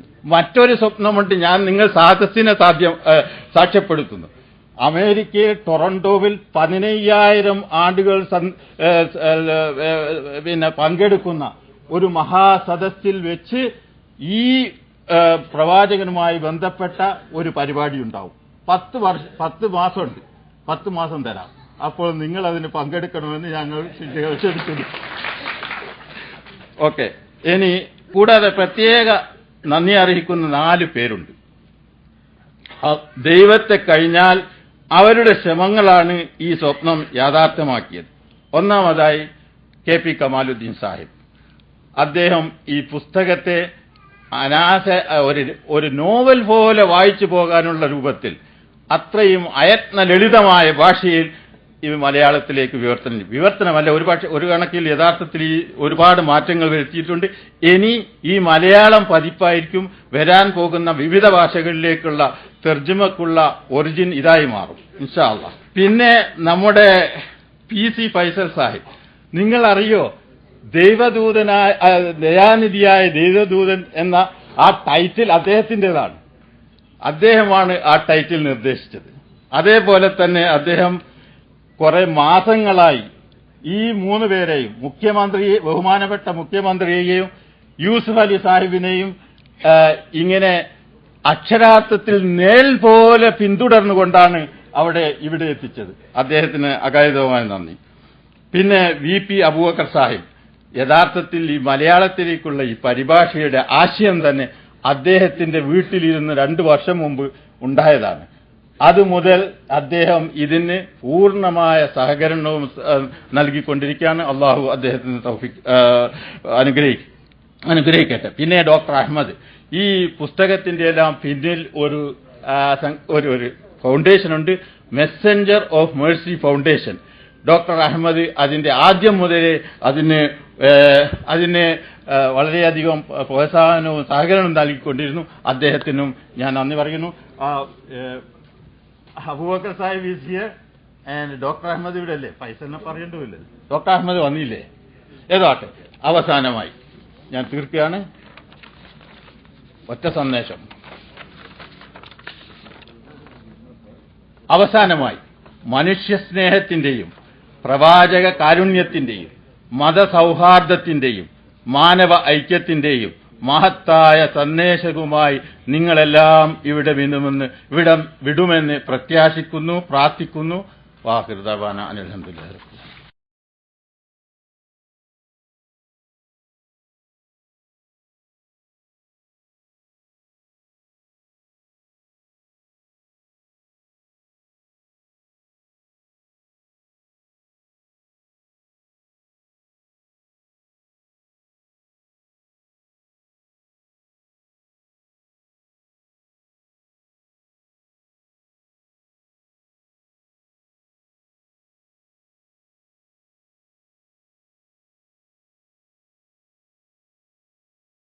ഈ യോഗത്തിൻ്റെ അധ്യക്ഷൻ ശ്രീ MP വീരേന്ദ്രകുമാർ, ഈ പുസ്തകം ഏറ്റുവാങ്ങിയ പത്മശ്രീ MA യൂസഫ് അലി,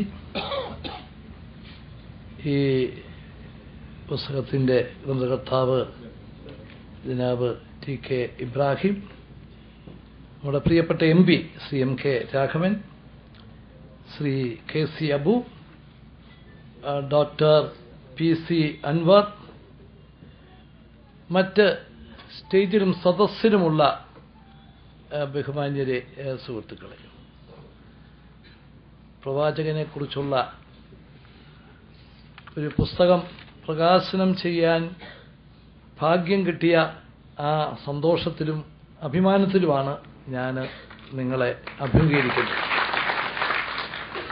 മനുഷ്യ നന്മ, മനുഷ്യ സ്നേഹം,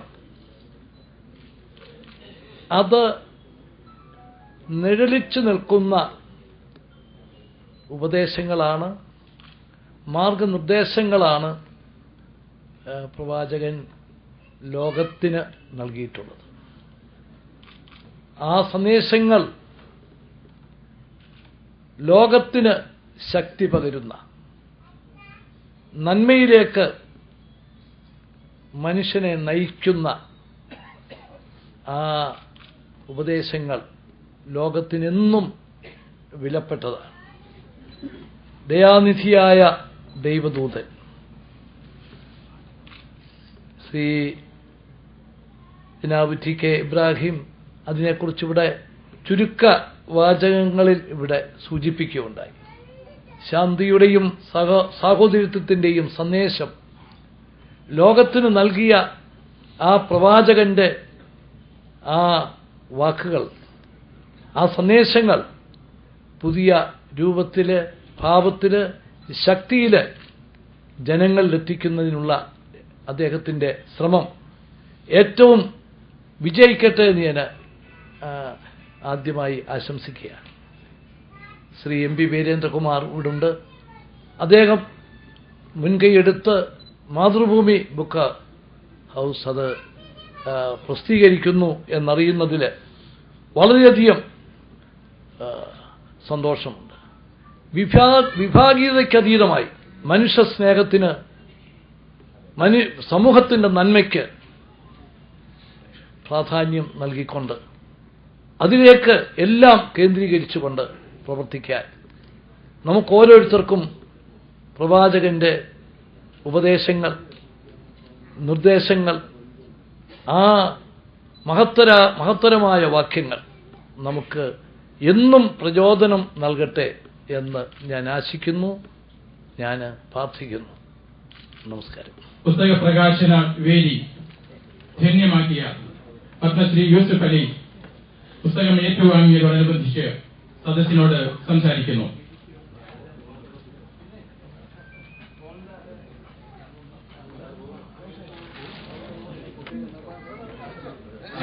സഹോദരിമാരെ, ഇതിൽ ഗ്രന്ഥകാരൻ സമർപ്പിക്കുന്ന മുഖ്യമന്ത്രി ശ്രീ ഉമ്മൻചാണ്ടി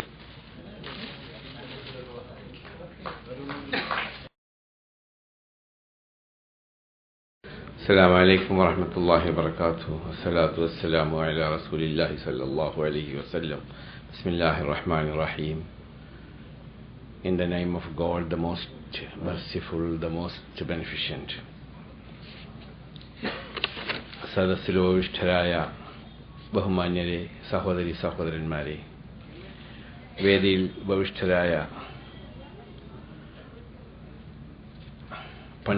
പണ്ഡിതന്മാരെ, ജനാബ് ആരിഫ് അലി സാഹിബ്, ജനാബ് അബ്ദുൽ കോയ മദനി സാഹിബ്,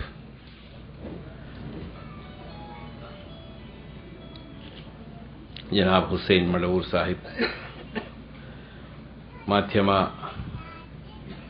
നേതാക്കളായ ഒ അബ്ദുറഹ്മാൻ സാഹിബ്, ഗൾഫ് മാധ്യമത്തിന്റെ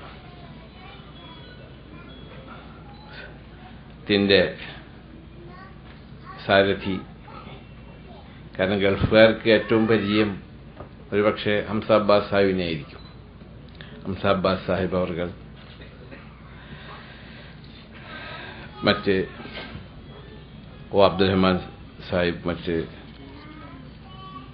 സദസ്സിൽ ഉപവിഷ്ടരായ, വേദിയിൽ ഉപവിഷ്ടരായ ഒരുപാട് വ്യവസായ പ്രമുഖരും വ്യക്തിത്വങ്ങളുമുണ്ട്. അവരെല്ലാം ഈ സംരംഭത്തിൽ പങ്കെടുക്കുന്നതിൽ അഭിനന്ദിക്കുകയും ഇതിനുവേണ്ടി ഒരുപാട് പ്രാവശ്യം ദിവസേനമെന്നോണം ഞാനുമായി ബന്ധം പുലർത്തുകയും ചെയ്യുന്ന എൻ്റെ സുഹൃത്ത് പി സി അൻവർ സാഹിബ് അവർ, മഹത്തായ ഈ ഗ്രന്ഥം ഒരു റഫറൽ ഗ്രന്ഥമായി തന്നെ എഴുതിയ ജനാബ് ടി കെ ഇബ്രാഹിം സാഹിബ്, മറ്റു വ്യക്തികളെ, ഇന്ന് വൈകുന്നേരം അത്യാവശ്യമായൊരു പരിപാടിയിൽ പങ്കെടുക്കാനുള്ളതുകൊണ്ട്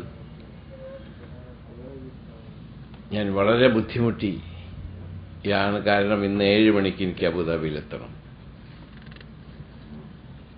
ഞങ്ങളുടെ കിരീടാവകാശിയുടെ മകളുടെ നാളെ വിവാഹമാണ്. അപ്പം അതിൻ്റെ പരിപാടിയാണ്. അത് ഈദ് ഏൽക്കുന്നതിലും ശേഷമാണ് ആ ഡേറ്റ് ഫിക്സ് ചെയ്തത്. എന്നിരുന്നാലും ലോകാനുഗ്രഹിയായ റസൂൽ സല്ലല്ലാഹു അലൈഹി വസല്ലമിൻ്റെ ദയയെ പ്രകീർത്തിക്കുകയും പാടിപ്പുകഴ്ത്തുകയും ചെയ്യുന്ന ഈ ഗ്രന്ഥം ഏറ്റുവാങ്ങുക എന്ന മഹത്തായ കർമ്മം നിർവഹിക്കാമെന്ന് ഏറ്റതുകൊണ്ട് ഞാനിവിടെ എത്തിച്ചേർന്നത്. ലഖദ് ജാഅക്കും റസൂലും മിൻ അൻഫുസിക്കും അസീസുൻ അലൈഹി മാ അനിത്തും ഹരീസുൻ അലൈക്കും ബിൽ മുഅ്മിനീന റഊഫുർ റഹീം. ലഖദ് ജാഅക്കും റസൂലും മിൻ അൻഫുസിക്കും അസീസുൻ അലൈഹി മാ അനിത്തും ഹരീസുൻ അലൈക്കും ബിൽ മുഅ്മിനീന റഊഫുർ റഹീം. നിങ്ങളുടെ ദുഃഖത്തിൽ ദുഃഖിക്കുകയും നിങ്ങളുടെ സന്തോഷത്തിൽ സന്തോഷിക്കുകയും ചെയ്യുന്ന, നിങ്ങളിൽ നിന്ന് തന്നെ സൃഷ്ടിച്ചൊരു പ്രവാചകൻ, ആ പ്രവാചകനാണ് ദയാനിധിയായ ദൈവദൂതൻ എന്ന ഈ പുസ്തകത്തിൽ പ്രതിപാദിച്ചിട്ടുള്ളത്. നമുക്കെല്ലാവർക്കും അറിയാം. ഒരുപാട് പണ്ഡിതന്മാരുടെ സദസ്സാണിത്, പണ്ഡിത വരേണ്യരുടെ സദസ്സാണിത്. അതിനെപ്പറ്റി ദീർഘമായി സംസാരിക്കാൻ ഞാൻ അശക്തനാണ്. കാരണം ലോകത്തിന് സാമ്പത്തിക ശാസ്ത്രം, ഞങ്ങളെ കച്ചവടത്തിൻ്റെ ടെർമിനോളജി പറയുകയാണെങ്കിൽ ലോകത്തിൻ്റെ കച്ചവട സംസ്കാരം എന്താണെന്നും എങ്ങനെ കച്ചവടം ചെയ്യണമെന്നും ഏതെല്ലാം സാധനങ്ങൾ കച്ചവടം ചെയ്യണമെന്നും അതിലെങ്ങനെ ലാഭമെടുക്കണമെന്നും ലാഭമെടുത്താൽ അതിൻ്റെ ഇത്ര ഭാഗം പാവപ്പെട്ടവർക്ക് എങ്ങനെ വീതിക്കണമെന്നും പറഞ്ഞ വിശാലമായ കാഴ്ചപ്പാടുള്ള സംക്ഷിപ്ത ജീവിത പാഠപദ്ധതി അവതരിപ്പിച്ച ലോകത്തിലെ ഒരു നേതാവും വേറെയില്ല. നമ്മളുടെ ദുഃഖത്തിൽ ദുഃഖിക്കുകയും, കാരണം മുഹ്സിൻ, ഞാൻ ഹൃദയശുദ്ധിയുള്ളവരെ മുഹ്സിനുകളെ സ്നേഹിക്കുന്നു. പരിശുദ്ധ ഖുർആനിൽ ഒരുപാട് സ്ഥലത്ത് ഞാൻ സ്നേഹിക്കുന്നവരെപ്പറ്റി, സാബരീങ്ങളെപ്പറ്റി, ക്ഷമിക്കുന്നവരെപ്പറ്റി, അല്ലെങ്കിൽ മുഹ്സിനുകളെപ്പറ്റി, അല്ലെങ്കിൽ വൃത്തിയുള്ളവരെപ്പറ്റി, അങ്ങനെ പല കാര്യങ്ങളെപ്പറ്റിയും ഖുർആൻ പ്രതിപാദിക്കുന്ന കൂട്ടത്തിൽ മുഹ്സിൻ എന്ന് പറയുകയുണ്ടായി. നമ്മളുടെ സന്തോഷത്തിൽ സന്തോഷിക്കുകയും നമ്മുടെ ദുഃഖത്തിൽ ദുഃഖിക്കുകയും ചെയ്യുന്ന ഒരു പ്രവാചകൻ എന്ന് പറയുമ്പോൾ എപ്പോഴും നമ്മൾക്ക് സന്തോഷമുണ്ടാകാൻ വേണ്ടി നമ്മൾ ഉപദേശിക്കുക കൂടി ചെയ്യുന്ന പ്രവാചകനായിരുന്നു. എങ്ങനെ ജനിക്കണം, എങ്ങനെ മരിക്കണം, എങ്ങനെ ഭക്ഷണം കഴിക്കണം, എങ്ങനെ ഗുരുനാഥന്മാരെയും മാതാപിതാക്കളെയും ബഹുമാനിക്കണം, എന്തൊക്കെ പഠിക്കണം, എങ്ങനെ പഠിക്കണം തുടങ്ങി ഒരു സംക്ഷിപ്ത ജീവിത പാഠപദ്ധതി ലോകത്തിന് പ്രദാനം ചെയ്തുകൊണ്ടാണ് ആ പ്രവാചകൻ നമ്മൾ വിട്ടുപിരിഞ്ഞത്. ആ പ്രവാചകന്റെ കരുണയെപ്പറ്റി, ഇപ്പൊ തൈഫിനെപ്പറ്റി പറയുകയുണ്ടായി. അവിടെ രക്തം വാർന്നൊലിച്ചപ്പോൾ ജിബ്രീൽ അലൈഹിസ്സലാം, ജിബ്രായീൽ എന്ന് ക്രിസ്തീയ സഹോദരന്മാർ പറയുന്ന ജിബ്രീൽ അലൈഹിസ്സലാം വന്നുകൊണ്ട് പറഞ്ഞപ്പോൾ, ഈ തൈഫ് മലയെ ഞങ്ങൾ അടിമോൾ മറിക്കട്ടെ പ്രവാചകരെ എന്ന് പറഞ്ഞപ്പോൾ, ഇവർ ചെയ്യുന്നത് എന്താണെന്ന് ഇവർ അറിയുന്നില്ല, ഇവർക്ക് മാപ്പ് കൊടുക്കണമേ എന്ന് പറഞ്ഞ വിശാല കാഴ്ചപ്പാടുള്ള പ്രവാചകൻ.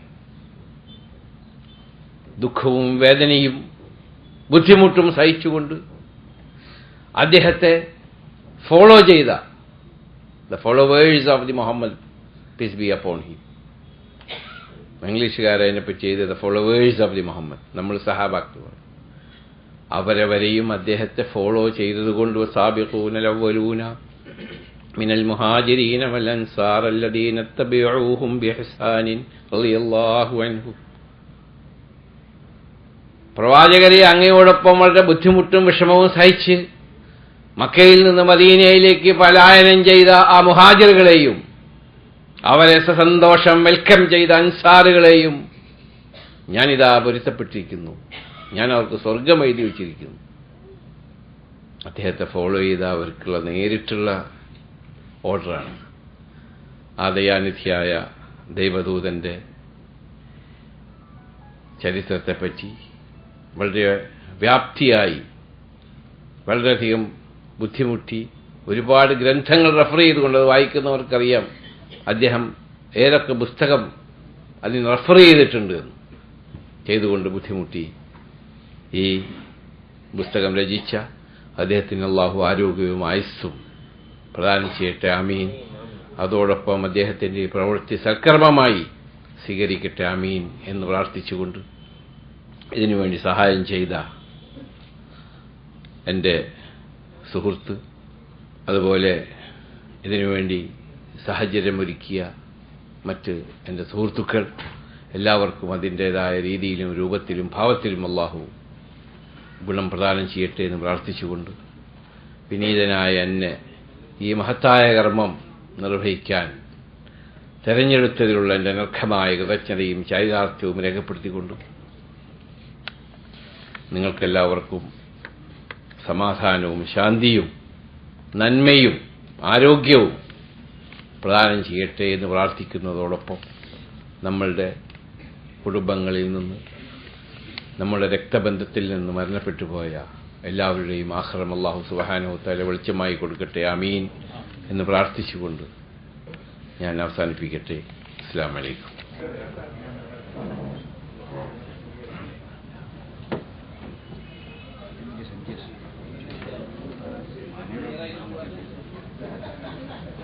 അസ്സലാമു അലൈക്കും. ഉടനെ പോകുക എന്ന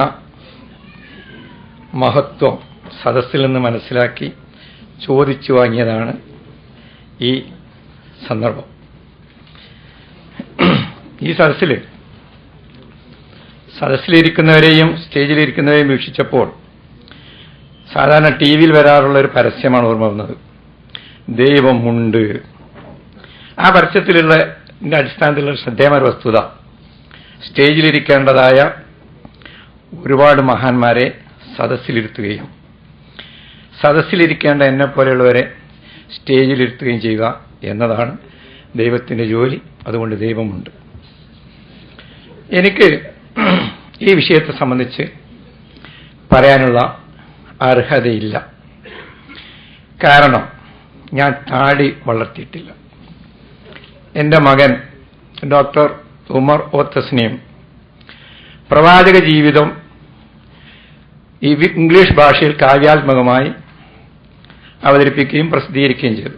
ആ പുസ്തകത്തിന്റെ പരസ്യമല്ല, ആ സോൾ ഓഫ് ദ ഡിസർട്ട് എന്ന് പറയുന്ന ആ പുസ്തകം നല്ലൊരു കവിത എന്ന നിലക്ക് വളരെയധികം അപ്രീഷിയേറ്റ് ചെയ്യപ്പെട്ടു. പിന്നെ വളരെ അറിയപ്പെടുന്ന സർദാർ സിയാവുദ്ദീൻ സർദാർ എന്ന് പറയുന്ന വിശ്വപ്രസിദ്ധനായ ബുദ്ധിജീവിയും എഴുത്തുകാരനും ഒക്കെയായ ആൾ അതിനെ സംബന്ധിച്ച് നല്ലൊരു ആമുഖം എഴുതി. ഫലസ്തീനിയായ സൂസൻ നദാൻ വളരെ ഉയർന്ന നിലവാരത്തിൽ തന്നെ ആ പുസ്തകത്തെ വിലയിരുത്തുകയും നിരന്തരമായി ബന്ധപ്പെടുകയും ചെയ്തപ്പോൾ ഫേസ്ബുക്കിൽ അടിക്കടി വന്നുകൊണ്ടിരുന്നത്, താൻ ആരടാ മുഹമ്മദ് നബിയെ സംബന്ധിച്ച് എഴുതാൻ, തനിക്ക് താടിയുണ്ടോ, മൈക്കൽ ജാക്സനെ പറ്റി എഴുതിയാൽ പോരെ എന്നായിരുന്നു. അപ്പോ ഈ ഒരു പശ്ചാത്തലത്തിലാണ് പ്രിയ സ്നേഹിതൻ ടി കെ ഇബ്രാഹിം സാഹിബ് ഇതുപോലെയുള്ള ഒരു കാരുണ്യത്തിന്റെ പ്രവാചകനായിക്കൊണ്ട് മുഹമ്മദ് നബിയെ അവതരിപ്പിക്കുന്നത്. എന്റെ കയ്യിൽ പുസ്തകം കിട്ടിയപ്പോൾ തന്നെ ഒരു തമാശയായിട്ട് ഞാൻ നോക്കി, പുസ്തകത്തിന് നിഴലുണ്ടോ? പ്രവാചകനുമായി ബന്ധപ്പെട്ട എല്ലാത്തിനും നിഴല് ഉണ്ടാവില്ല എന്ന ഒരു പ്രചരണമാണ് നടന്നുകൊണ്ടിരിക്കുന്നത്. രണ്ടാമത് ഇത് പ്രവാചകനെ പറ്റിയുള്ള സത്യസന്ധമായതാണോ എന്ന് അറിയണമെങ്കിൽ കത്തിച്ചു നോക്കണം. ഒരു കോപ്പി അയച്ചു തന്നത്, 2 കോപ്പി ഉണ്ടായിരുന്നെങ്കിൽ തീർച്ചയായും ഒന്ന് കത്തിച്ചു നോക്കിയായിരുന്നു. അപ്പോ പ്രവാചകനുമായി ബന്ധപ്പെട്ട ഈ തരത്തിലുള്ള അസംബന്ധങ്ങൾ അന്തരീക്ഷത്തിൽ വന്ന് താടിയുള്ള ആളെ എഴുതാൻ പാടുള്ളൂ. 2, എന്തും അത്തരത്തിലുള്ള ഒന്നിനും നേരുണ്ടാവാൻ പാടില്ല, കത്തിച്ചു നോക്കാൻ പാടില്ല. ഇത്തരത്തിലുള്ള പലതും അന്തരീക്ഷത്തിൽ നടന്നുകൊണ്ടിരിക്കുമ്പോൾ ഈ രീതിയിലുള്ള ഒരാവിഷ്കാരത്തിന് തീർച്ചയായും പ്രസക്തിയുണ്ട്. അതിന് മുതിർന്ന ഇബ്രാഹിം സാഹിബിനെ അഭിനന്ദിക്കുന്നു, മതിയാക്കുന്നു. അസ്സലാമു അലൈക്കും. ഗ്രന്ഥകാരനായ ജനാബ് ടി കെ ഇബ്രാഹിം,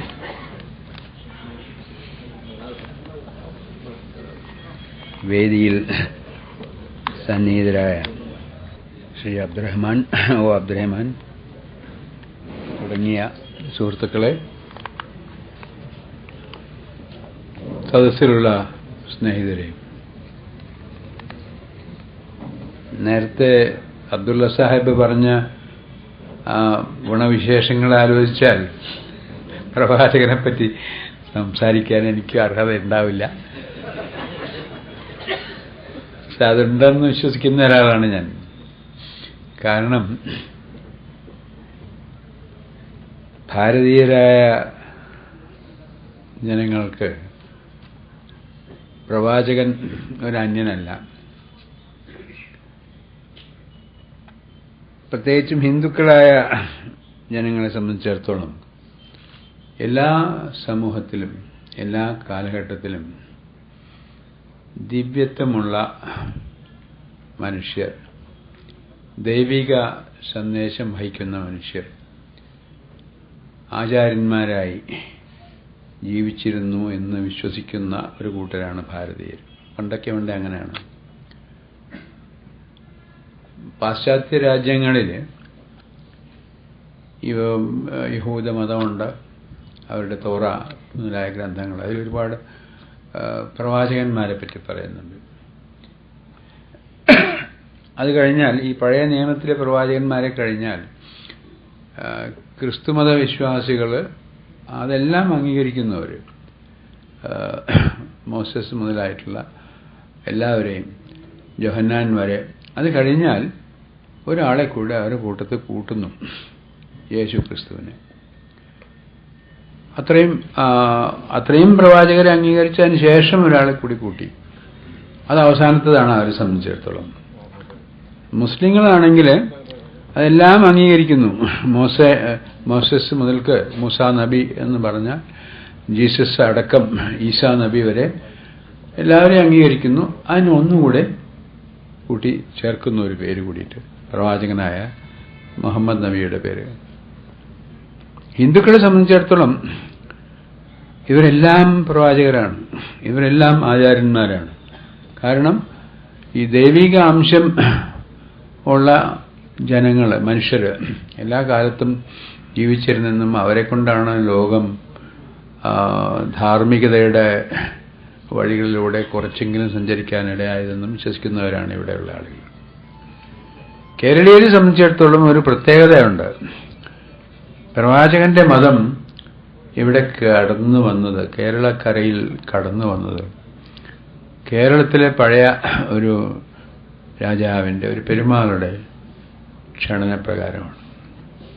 ഒടുക്കത്തെ അവസാനത്തെ ചേരമാൻ പെരുമാൾ എന്ന് പറയുന്ന രാമകുലശേഖരൻ എന്ന പേരായ പെരുമാള്, അദ്ദേഹം അറേബ്യയിൽ ഉണ്ടായ അത്ഭുതങ്ങളെക്കുറിച്ച് കേട്ടുകേൾവി അടിസ്ഥാനമാക്കി ഇസ്ലാം മതത്തെ സ്വീകരിക്കുകയും ഇവിടെ നിന്ന് അറേബ്യയിലേക്ക് പോയി അവിടെ ജീവിച്ച് അദ്ദേഹത്തിൻ്റെ സുഹൃത്ത്, അപ്പോഴേക്കും രോഗബാധിതനായതുകൊണ്ട് ചില സുഹൃത്തുക്കളെ കേരളത്തിലേക്ക് അയക്കുകയും ചെയ്തു എന്ന അതൊരു ഐതിഹ്യമായിട്ട് നിലനിന്നതാണ്.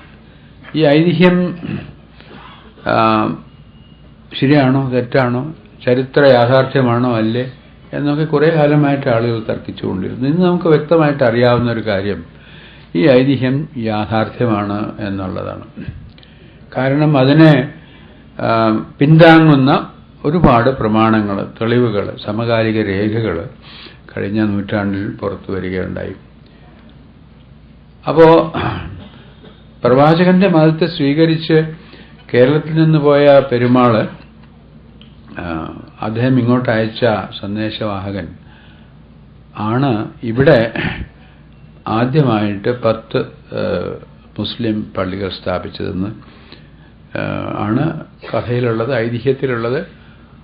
അതിന് പിന്താങ്ങുന്ന പ്രമാണങ്ങൾ ഇന്നറിയാം. കാരണം അവസാനത്തെ പെരുമാൾക്ക് ശേഷം ആണ് ഇവിടെ ഇസ്ലാം മുസ്ലിം വിശ്വാസമുള്ള ആളുകൾ അവരുടെ പള്ളികളിൽ അവരുടെ കുടിയേറ്റ കേന്ദ്രങ്ങളിൽ കാണപ്പെടുന്നത്. അവരുടെ രേഖകൾ കിട്ടാനുണ്ട് എന്ന് മാത്രമല്ല ആ മതത്തെ ഇവിടെ സ്വീകരിച്ചത്. ഇപ്പോൾ കോഴിക്കോടിന് പ്രത്യേകിച്ച് ഒരു സ്ഥാനമുണ്ട്. കോഴിക്കോട്ടെ ഭരണാധികാരികൾ ഏറനാട്ടിലെ നാടുവാഴികളായിരുന്ന മാനവിക്രമനും അദ്ദേഹത്തിന്റെ അനന്തരവരും അവർ അവസാനത്തെ പെരുമാളുടെ ഒരു പ്രത്യേക വാത്സല്യത്തിന് പാത്രങ്ങളായിരുന്നു.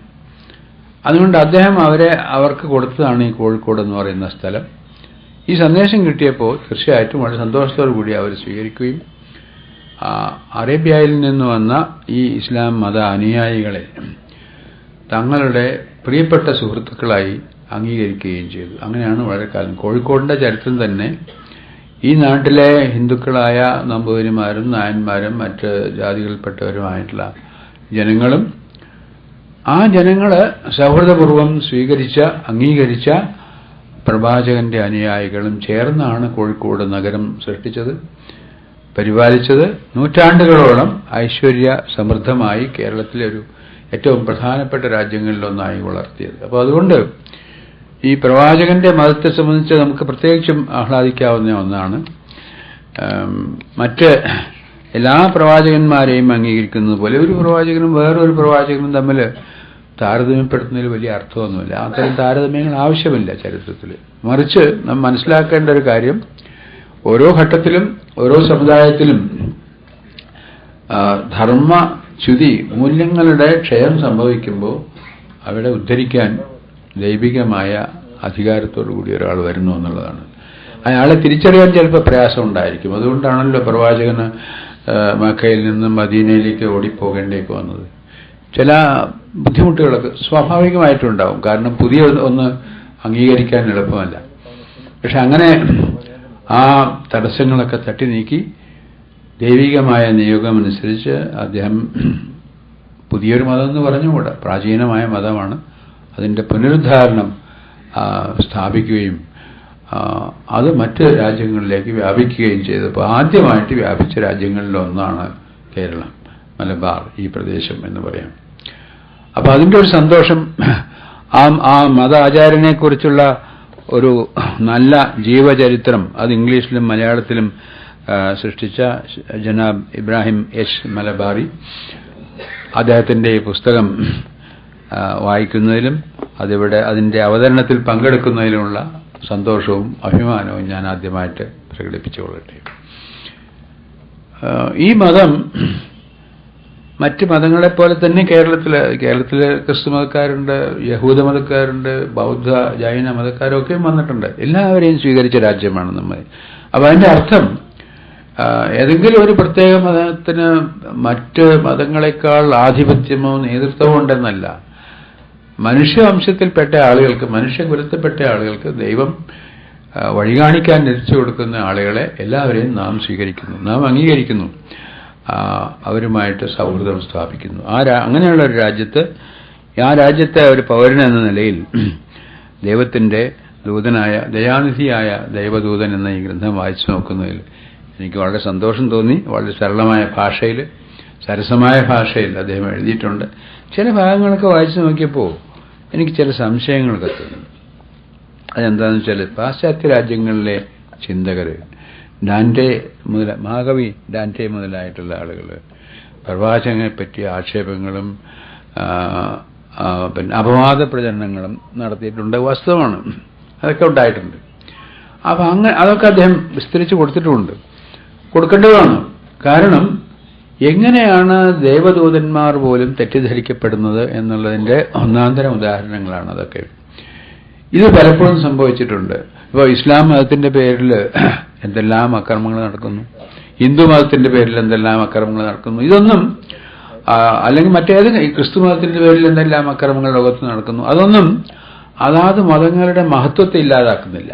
മറിച്ച് അതിന്റെ അർത്ഥം പിശാച് പിന്നെയും ജീവിക്കുന്നു, ദൈവത്തെ പോലെ തന്നെ സാത്താനും അനശ്വരനാണ് എന്ന് കാണിക്കാനുള്ള ഉദാഹരണങ്ങളെന്നല്ലാതെ മറ്റൊന്നും അതിന് കരുതേണ്ടതില്ല. എങ്കിലും അത് എടുത്തു പറയുമ്പോൾ നമുക്ക് പ്രത്യേകമായിട്ട് ബോധ്യപ്പെടേണ്ട ഒരു കാര്യം ഇതാണ്. ആ തരം പ്രസ്താവനകൾ മതവിശ്വാസികളായ ആളുകൾ അന്യോന്യം പലപ്പോഴും നടത്തിയിട്ടുള്ള പ്രസ്താവനകളെ അതിന് മുഖവിലേക്കെടുക്കേണ്ട കാര്യമില്ല. അതിന്റെ പേരിൽ മതവിദ്വേഷം പ്രചരിപ്പിക്കാനും പാടില്ല.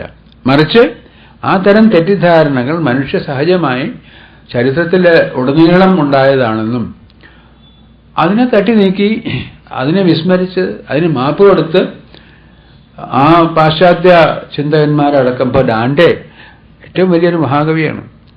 ഇറ്റാലിയൻ ഭാഷയിലെ ആദ്യത്തെ മഹാകവിയാണ്. അദ്ദേഹത്തിന്റെ ഡിവൈൻ കോമഡി എന്ന ഗ്രന്ഥം ലോകം മുഴുവൻ പ്രചരിച്ച് ആദരിക്കപ്പെടുന്ന ഒരു കാവ്യമാണ്.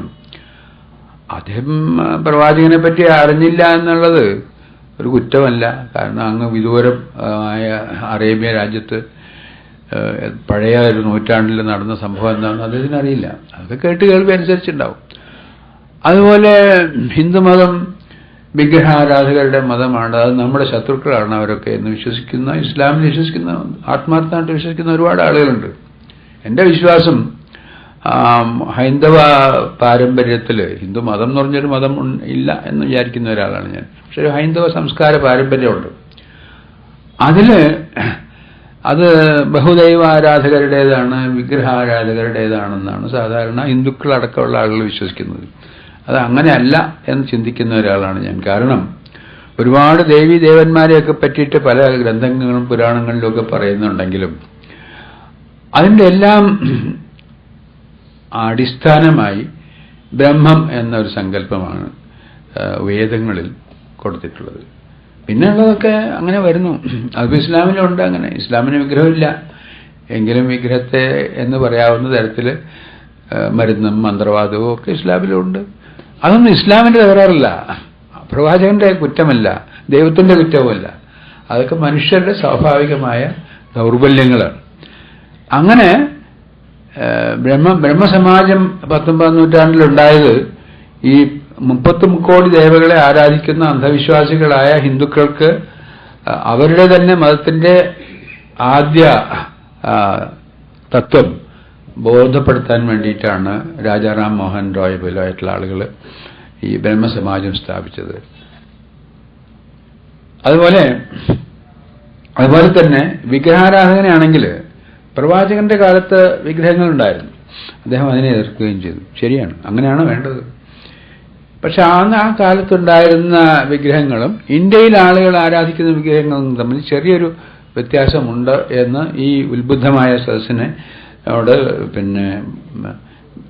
വിവരിക്കാൻ ഞാൻ ആഗ്രഹിക്കുകയാണ്. കാരണം ഇവിടെ ആളുകൾ വിഗ്രഹത്തെ അല്ല ആരാധിക്കുന്നത്, ആ വിഗ്രഹത്തിൽ അവർ ആവാഹിച്ചിട്ടുള്ള ചൈതന്യത്തെയാണ്. അതുകൊണ്ട് വിഗ്രഹം പൊട്ടിയാൽ അത് വലിച്ചെറിയും, കുളത്തിൽ ഇടുകയും ചെയ്യും. ആ വിഗ്രഹം നശിച്ചാൽ ദൈവം നശിച്ചു എന്നുള്ളതല്ല, ആ വിഗ്രഹം അവർക്ക് അവരുടെ മനസ്സിൽ ഒരു ചിത്രത്തിലൂടെ, ഒരു രൂപത്തിലൂടെ മാത്രമേ മനസ്സിലാക്കാൻ കഴിയുന്നുള്ളൂ എന്നുള്ള അത്രയും സാധാരണക്കാരായ ആളുകൾ അവരുടേതായ രീതിയിൽ. പക്ഷെ വേദാന്ത ഗ്രന്ഥങ്ങളിലൊന്നും ആരാധനയില്ല, വേദത്തിലില്ല, രാമായണത്തിലില്ല, മഹാഭാരതത്തിലില്ല, അതിനുശേഷം വന്ന കുറെ കാലത്ത്. അപ്പൊ ഈ മതങ്ങളെ അവയുടെ ബാഹ്യമായ ആചാരങ്ങളൊക്കെ എടുത്തു നോക്കിയാൽ ഒരുപാട് വ്യത്യാസങ്ങൾ കാണാം, ഭാഷയിലും ആചാരത്തിലും സമ്പ്രദായത്തിലുമൊക്കെ.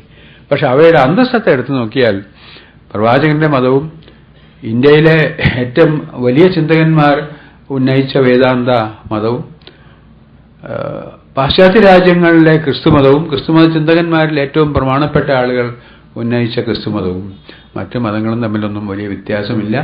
അന്തസാരത്തിൽ അവ ഒന്നാണ്. ഈ ഒന്നാണെന്നുള്ള വസ്തുത കൂടുതൽ തെളിയിക്കുന്നതിന് വേണ്ടി ഇത്തരം ഗ്രന്ഥങ്ങൾ ധാരാളം പ്രചരിക്കട്ടെ എന്ന് ആശംസിച്ചുകൊണ്ട് ഞാൻ എൻ്റെ വാക്കുകൾ അവസാനിപ്പിക്കട്ടെ.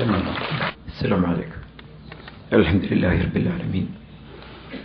വസ്സലാത്തു വസ്സലാമു അലാ അഷ്റഫിൽ മുർസലീൻ വഅലാ ആലിഹി വസഹ്ബിഹി അജ്മഈൻ. ആദരണീയരായ മഹൽ വ്യക്തിത്വങ്ങളെ, സഹോദരന്മാരെ, സഹോദരികളെ, ദയാനിധിയായ ദൈവദൂതൻ എന്ന ഒരു നല്ല പ്രവാചകനെ കുറിച്ചുള്ള ഒരു നല്ല ഗ്രന്ഥം ഇന്ന് പ്രകാശിപ്പിച്ചിരിക്കുകയാണ്. അതിൻ്റെ ഒരു പ്രത്യേകത ഞാൻ മനസ്സിലാക്കിയത്, വിശുദ്ധ ഖുർആൻ 25 പ്രവാചകന്മാരെ പേരെടുത്ത് പറഞ്ഞുകൊണ്ട് ഖുർആനിൽ ഉദ്ധരിക്കപ്പെട്ടിട്ടുണ്ട്. ആ പ്രവാചകന്മാരുടെ ചരിത്രം ഖുർആൻ സമൂഹത്തിന്റെ മുന്നിൽ അവതരിപ്പിച്ചത് ഏതെങ്കിലും കൊല്ലങ്ങളും മാസങ്ങളും ജനനവും മരണവും അതിലെ വ്യക്തിഗതമായ സ്വാഭാവികമായ പരിണാമങ്ങളും പരിവർത്തനങ്ങളും ഒന്നുമല്ല. അവർ ജീവിച്ച കാലഘട്ടത്തിലെ സമൂഹത്തിൽ അവരുടെ ആദർശം സൃഷ്ടിച്ച തരംഗങ്ങൾ എന്താണ്, അവർ ഏത് നിലക്ക് എന്തൊരാദർശത്തിന്റെ വക്താക്കളായിരുന്നു, അവർക്ക് നേരിടേണ്ടി വന്ന എതിർപ്പുകൾ എന്തെല്ലാമായിരുന്നു. ആ സവിശേഷമായ ഒരവസ്ഥയാണ് ചിത്രീകരിക്കപ്പെട്ടത്. ആദർശ രംഗത്തുള്ള ഏറ്റുമുട്ടലാണ്. ചരിത്രത്തിന്റെ ഉൾവശം, അതിന്റെ കനം അതാണെന്ന് തിരിച്ചറിയാൻ നമുക്ക് പലർക്കും സാധിക്കാറില്ല. വ്യക്തിപൂജയിൽ അധിഷ്ഠിതമായ ഒരുപാട് കാര്യങ്ങളെ പറഞ്ഞു കൂട്ടുക, ആ വ്യക്തിയെ തൃപ്തിപ്പെടുത്തുക, അല്ലെങ്കിൽ ആ വ്യക്തിയുടെ അനുയായികളെ തൃപ്തിപ്പെടുത്തുക എന്നതിന് പകരം ആ വ്യക്തി ഈ സമൂഹത്തിൽ കൊണ്ടുവന്ന മാറ്റങ്ങൾ എന്തായിരുന്നു, അന്ന് നേരിടേണ്ടി വന്ന എതിർപ്പുകൾ ഏതെല്ലാം വശങ്ങളിലായിരുന്നു, അതിന്ന് നിലനിൽക്കുന്നുണ്ടോ, എങ്കിൽ അതിന് നൽകാനുള്ള പാഠം എന്താണ്.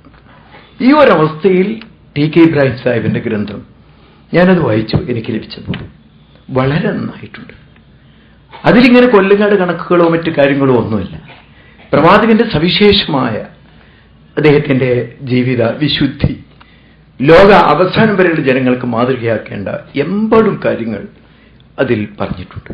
എന്നെ ഏറ്റവും അധികം ആകർഷിച്ചതും ഞാൻ അതൊന്ന് വായിക്കണമെന്ന് അഭ്യർത്ഥിക്കുന്നതും അദ്ദേഹം ശത്രുക്കളോടും പ്രവാചകന്റെ ശത്രുക്കളോടും അതുപോലെ എതിരാളികളോടും സ്വീകരിച്ച സമീപനം എന്തായിരുന്നു എന്നുള്ളത് വളരെ വളരെ അനുഗ്രഹീതമായിട്ടുണ്ട്. അവിടെയാണ് ഒരു പ്രവാചകന്റെ അല്ലെങ്കിൽ ഒരു പ്രബോധകന്റെ മഹത്വം കാണാൻ കഴിയുന്നത്. അല്ലാതെ അനുയായികളാലുള്ള പ്രകീർത്തനങ്ങളല്ല, പ്രതിയോഗികളോടുള്ള എല്ലാ അനുകൂല സാഹചര്യങ്ങളും അതിനെ നേരിടാനും പകപോക്കാനും ലഭിച്ചിട്ടും പ്രവാചകൻ എന്ത് സ്വഭാവമാണ് പ്രവാചകൻ ഉൾക്കൊണ്ടത്. അതൊരു വളരെ ധന്യമായ അതിലൊരു അധ്യായമായി ഞാൻ അതിനെ കാണുകയാണ്. ശത്രുക്കളും പ്രതിയോഗികളും എന്നുള്ളത് നമുക്ക് തന്നെ അറിയാവുന്ന ഒരുപാട് സംഭവങ്ങൾ, മതത്തിന്റെ പ്രബോധകരായി നിൽക്കുന്ന ആളുകൾ അറിഞ്ഞിരിക്കേണ്ടതും ജീവിതത്തിൽ സ്വീകരിക്കേണ്ടതുമായ മാതൃകകൾ, ഇത്തരം കാര്യങ്ങൾ ഉൾക്കൊള്ളുക. ഈ പുസ്തകം നല്ല ഒരു പുസ്തകമാണ്. ഒറ്റവാക്കിൽ നല്ലത് എന്ന് പ്രയോഗിക്കാൻ മാത്രമേ ഞാൻ കിടക്കുന്നതിൽ മറ്റ് ഒന്നും ഞാൻ കിടക്കുന്നില്ല. എല്ലാ ആശംസകളും നേരുന്നു. നിങ്ങളത് വായിക്കണം, അത് ഉൾക്കൊള്ളണം. എന്റെ വാക്കുകൾ അവസാനിപ്പിക്കുന്നു. അസ്സലാമു അലൈക്കും വറഹ്മത്തുള്ളാഹി. അസ്സലാമു അലൈക്കും. അൽഹംദുലില്ലാഹ് വസ്സലാത്തു വസ്സലാമു അലാ റസൂലില്ലാഹ്. പ്രിയമുള്ള സഹോദരന്മാരെ, സഹോദരിമാരെ, വളരെ നല്ല ഒരു പുസ്തകം മലയാളി സമൂഹത്തിനായി ബഹുമാന്യനായ ടി.കെ. ഇബ്രാഹിം സാഹിബ് സമർപ്പിച്ചിരിക്കുകയാണ്. അദ്ദേഹത്തിനും അത് പ്രസിദ്ധീകരിച്ച മാതൃഭൂമി ബുക്സിനും അതിനുവേണ്ടി കഠിനാധ്വാനം ചെയ്ത കമാലുദ്ദീൻ സാഹിബിനും അതിനെ പ്രചോദിപ്പിച്ച സുഹൃത്തുക്കൾക്കും എല്ലാവർക്കും ഞാൻ അഭിവാദനങ്ങൾ അർപ്പിക്കുകയാണ്, ആശംസകൾ നേരുകയാണ്. ഒരു നല്ല സത്കർമ്മമായി ഇവരിൽ നിന്നെല്ലാം അള്ളാഹു അത് സ്വീകരിക്കട്ടെ എന്ന് ആത്മാർത്ഥമായി പ്രാർത്ഥിക്കുകയാണ്. പടച്ചവൻ നമ്മയൊക്കെ അനുഗ്രഹിക്കുമാറാകട്ടെ. വേദിയിലും ശാസ്ത്രമുള്ള സഹോദരന്മാരെ, സഹോദരികളെ, അസ്സലാമു അലൈക്കും വറഹ്മത്തുള്ളാഹി വബറകാതുഹു. ദയാനിധിയായ ദൈവദൂതൻ ഇവിടെ ഇപ്പോൾ പ്രകാശിപ്പിക്കപ്പെട്ട ഈ പുസ്തകം ഇംഗ്ലീഷിൽ ആദ്യം പുറത്തു വന്നപ്പോൾ തന്നെ വായിക്കാൻ എനിക്ക് അവസരമുണ്ടായിരുന്നു. വളരെ വൈകുന്നതിന് മുമ്പ് അതിൻ്റെ മലയാള മൊഴിമാറ്റം ഇപ്പോൾ ഇവിടെ പ്രകാശനം ചെയ്യപ്പെട്ടിരിക്കുകയാണ്. ഇതിൻ്റെ ഏറ്റവും വലിയ സവിശേഷത, ഇതിനകം ഇവിടെ പലരും ചൂണ്ടിക്കാട്ടിയ പോലെ പ്രവാചക ജീവിതത്തിലെ ഏറ്റവും ശ്രദ്ധേയമായ കരുണ, ദയ, സ്നേഹം പോലുള്ള ഗുണവിശേഷങ്ങളെ വളരെ ഹൃദയാരിയായ ഭാഷയിൽ അവതരിപ്പിക്കുന്നു എന്നുള്ളതാണ്.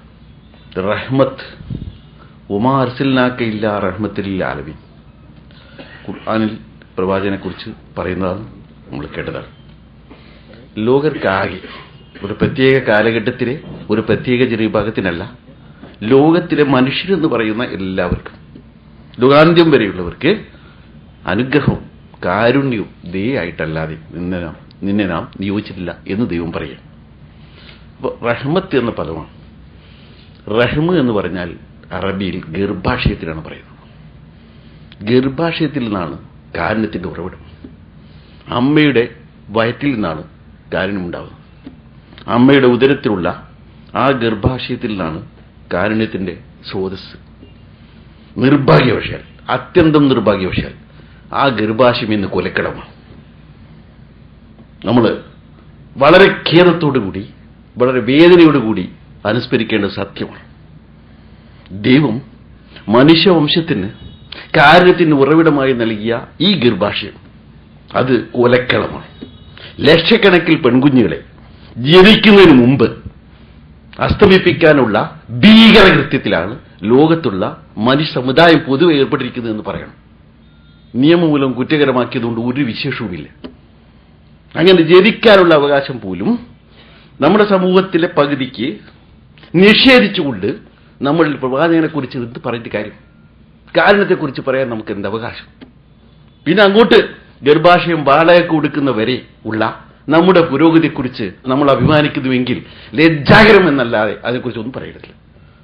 അതിന്റെ പവിത്രത അംഗീകരിക്കാതെ, മാതൃത്വത്തിന്റെ പവിത്രത അംഗീകരിക്കാതെ, സ്നേഹനിധിയായ ഒരു മാതാവിനെ സങ്കല്പം പോലും ചെയ്യാതെ നമുക്ക് കാരുണ്യത്തെക്കുറിച്ച് സംസാരിക്കാൻ എന്താ അവകാശം? ഇതാണ് ഈ ഘട്ടത്തിൽ നമ്മൾ ആലോചിക്കേണ്ട കാര്യമായിട്ട് എനിക്ക് തോന്നുന്നു. അപ്പോൾ പ്രവാചകൻ കരുണാനിധിയാവുന്നത് തന്നെ വൈദൽ മൗഊദത്തു സുയിലത്ത് ബിഅയ്യിദമ്മിൻ കുതിലത്ത്, ജനിച്ചു വീണ പെൺകുഞ്ഞുങ്ങളെ നിഷ്കരണം മാതാപിതാക്കൾ തന്നെ കൊല ചെയ്തുകൊണ്ടിരുന്ന ഒരു സംസ്കാരത്തിൽ, ഒരു കാലഘട്ടത്തിൽ അതിനെക്കുറിച്ചാണ് വിശുദ്ധ ഖുർആൻ പറയുന്നത്.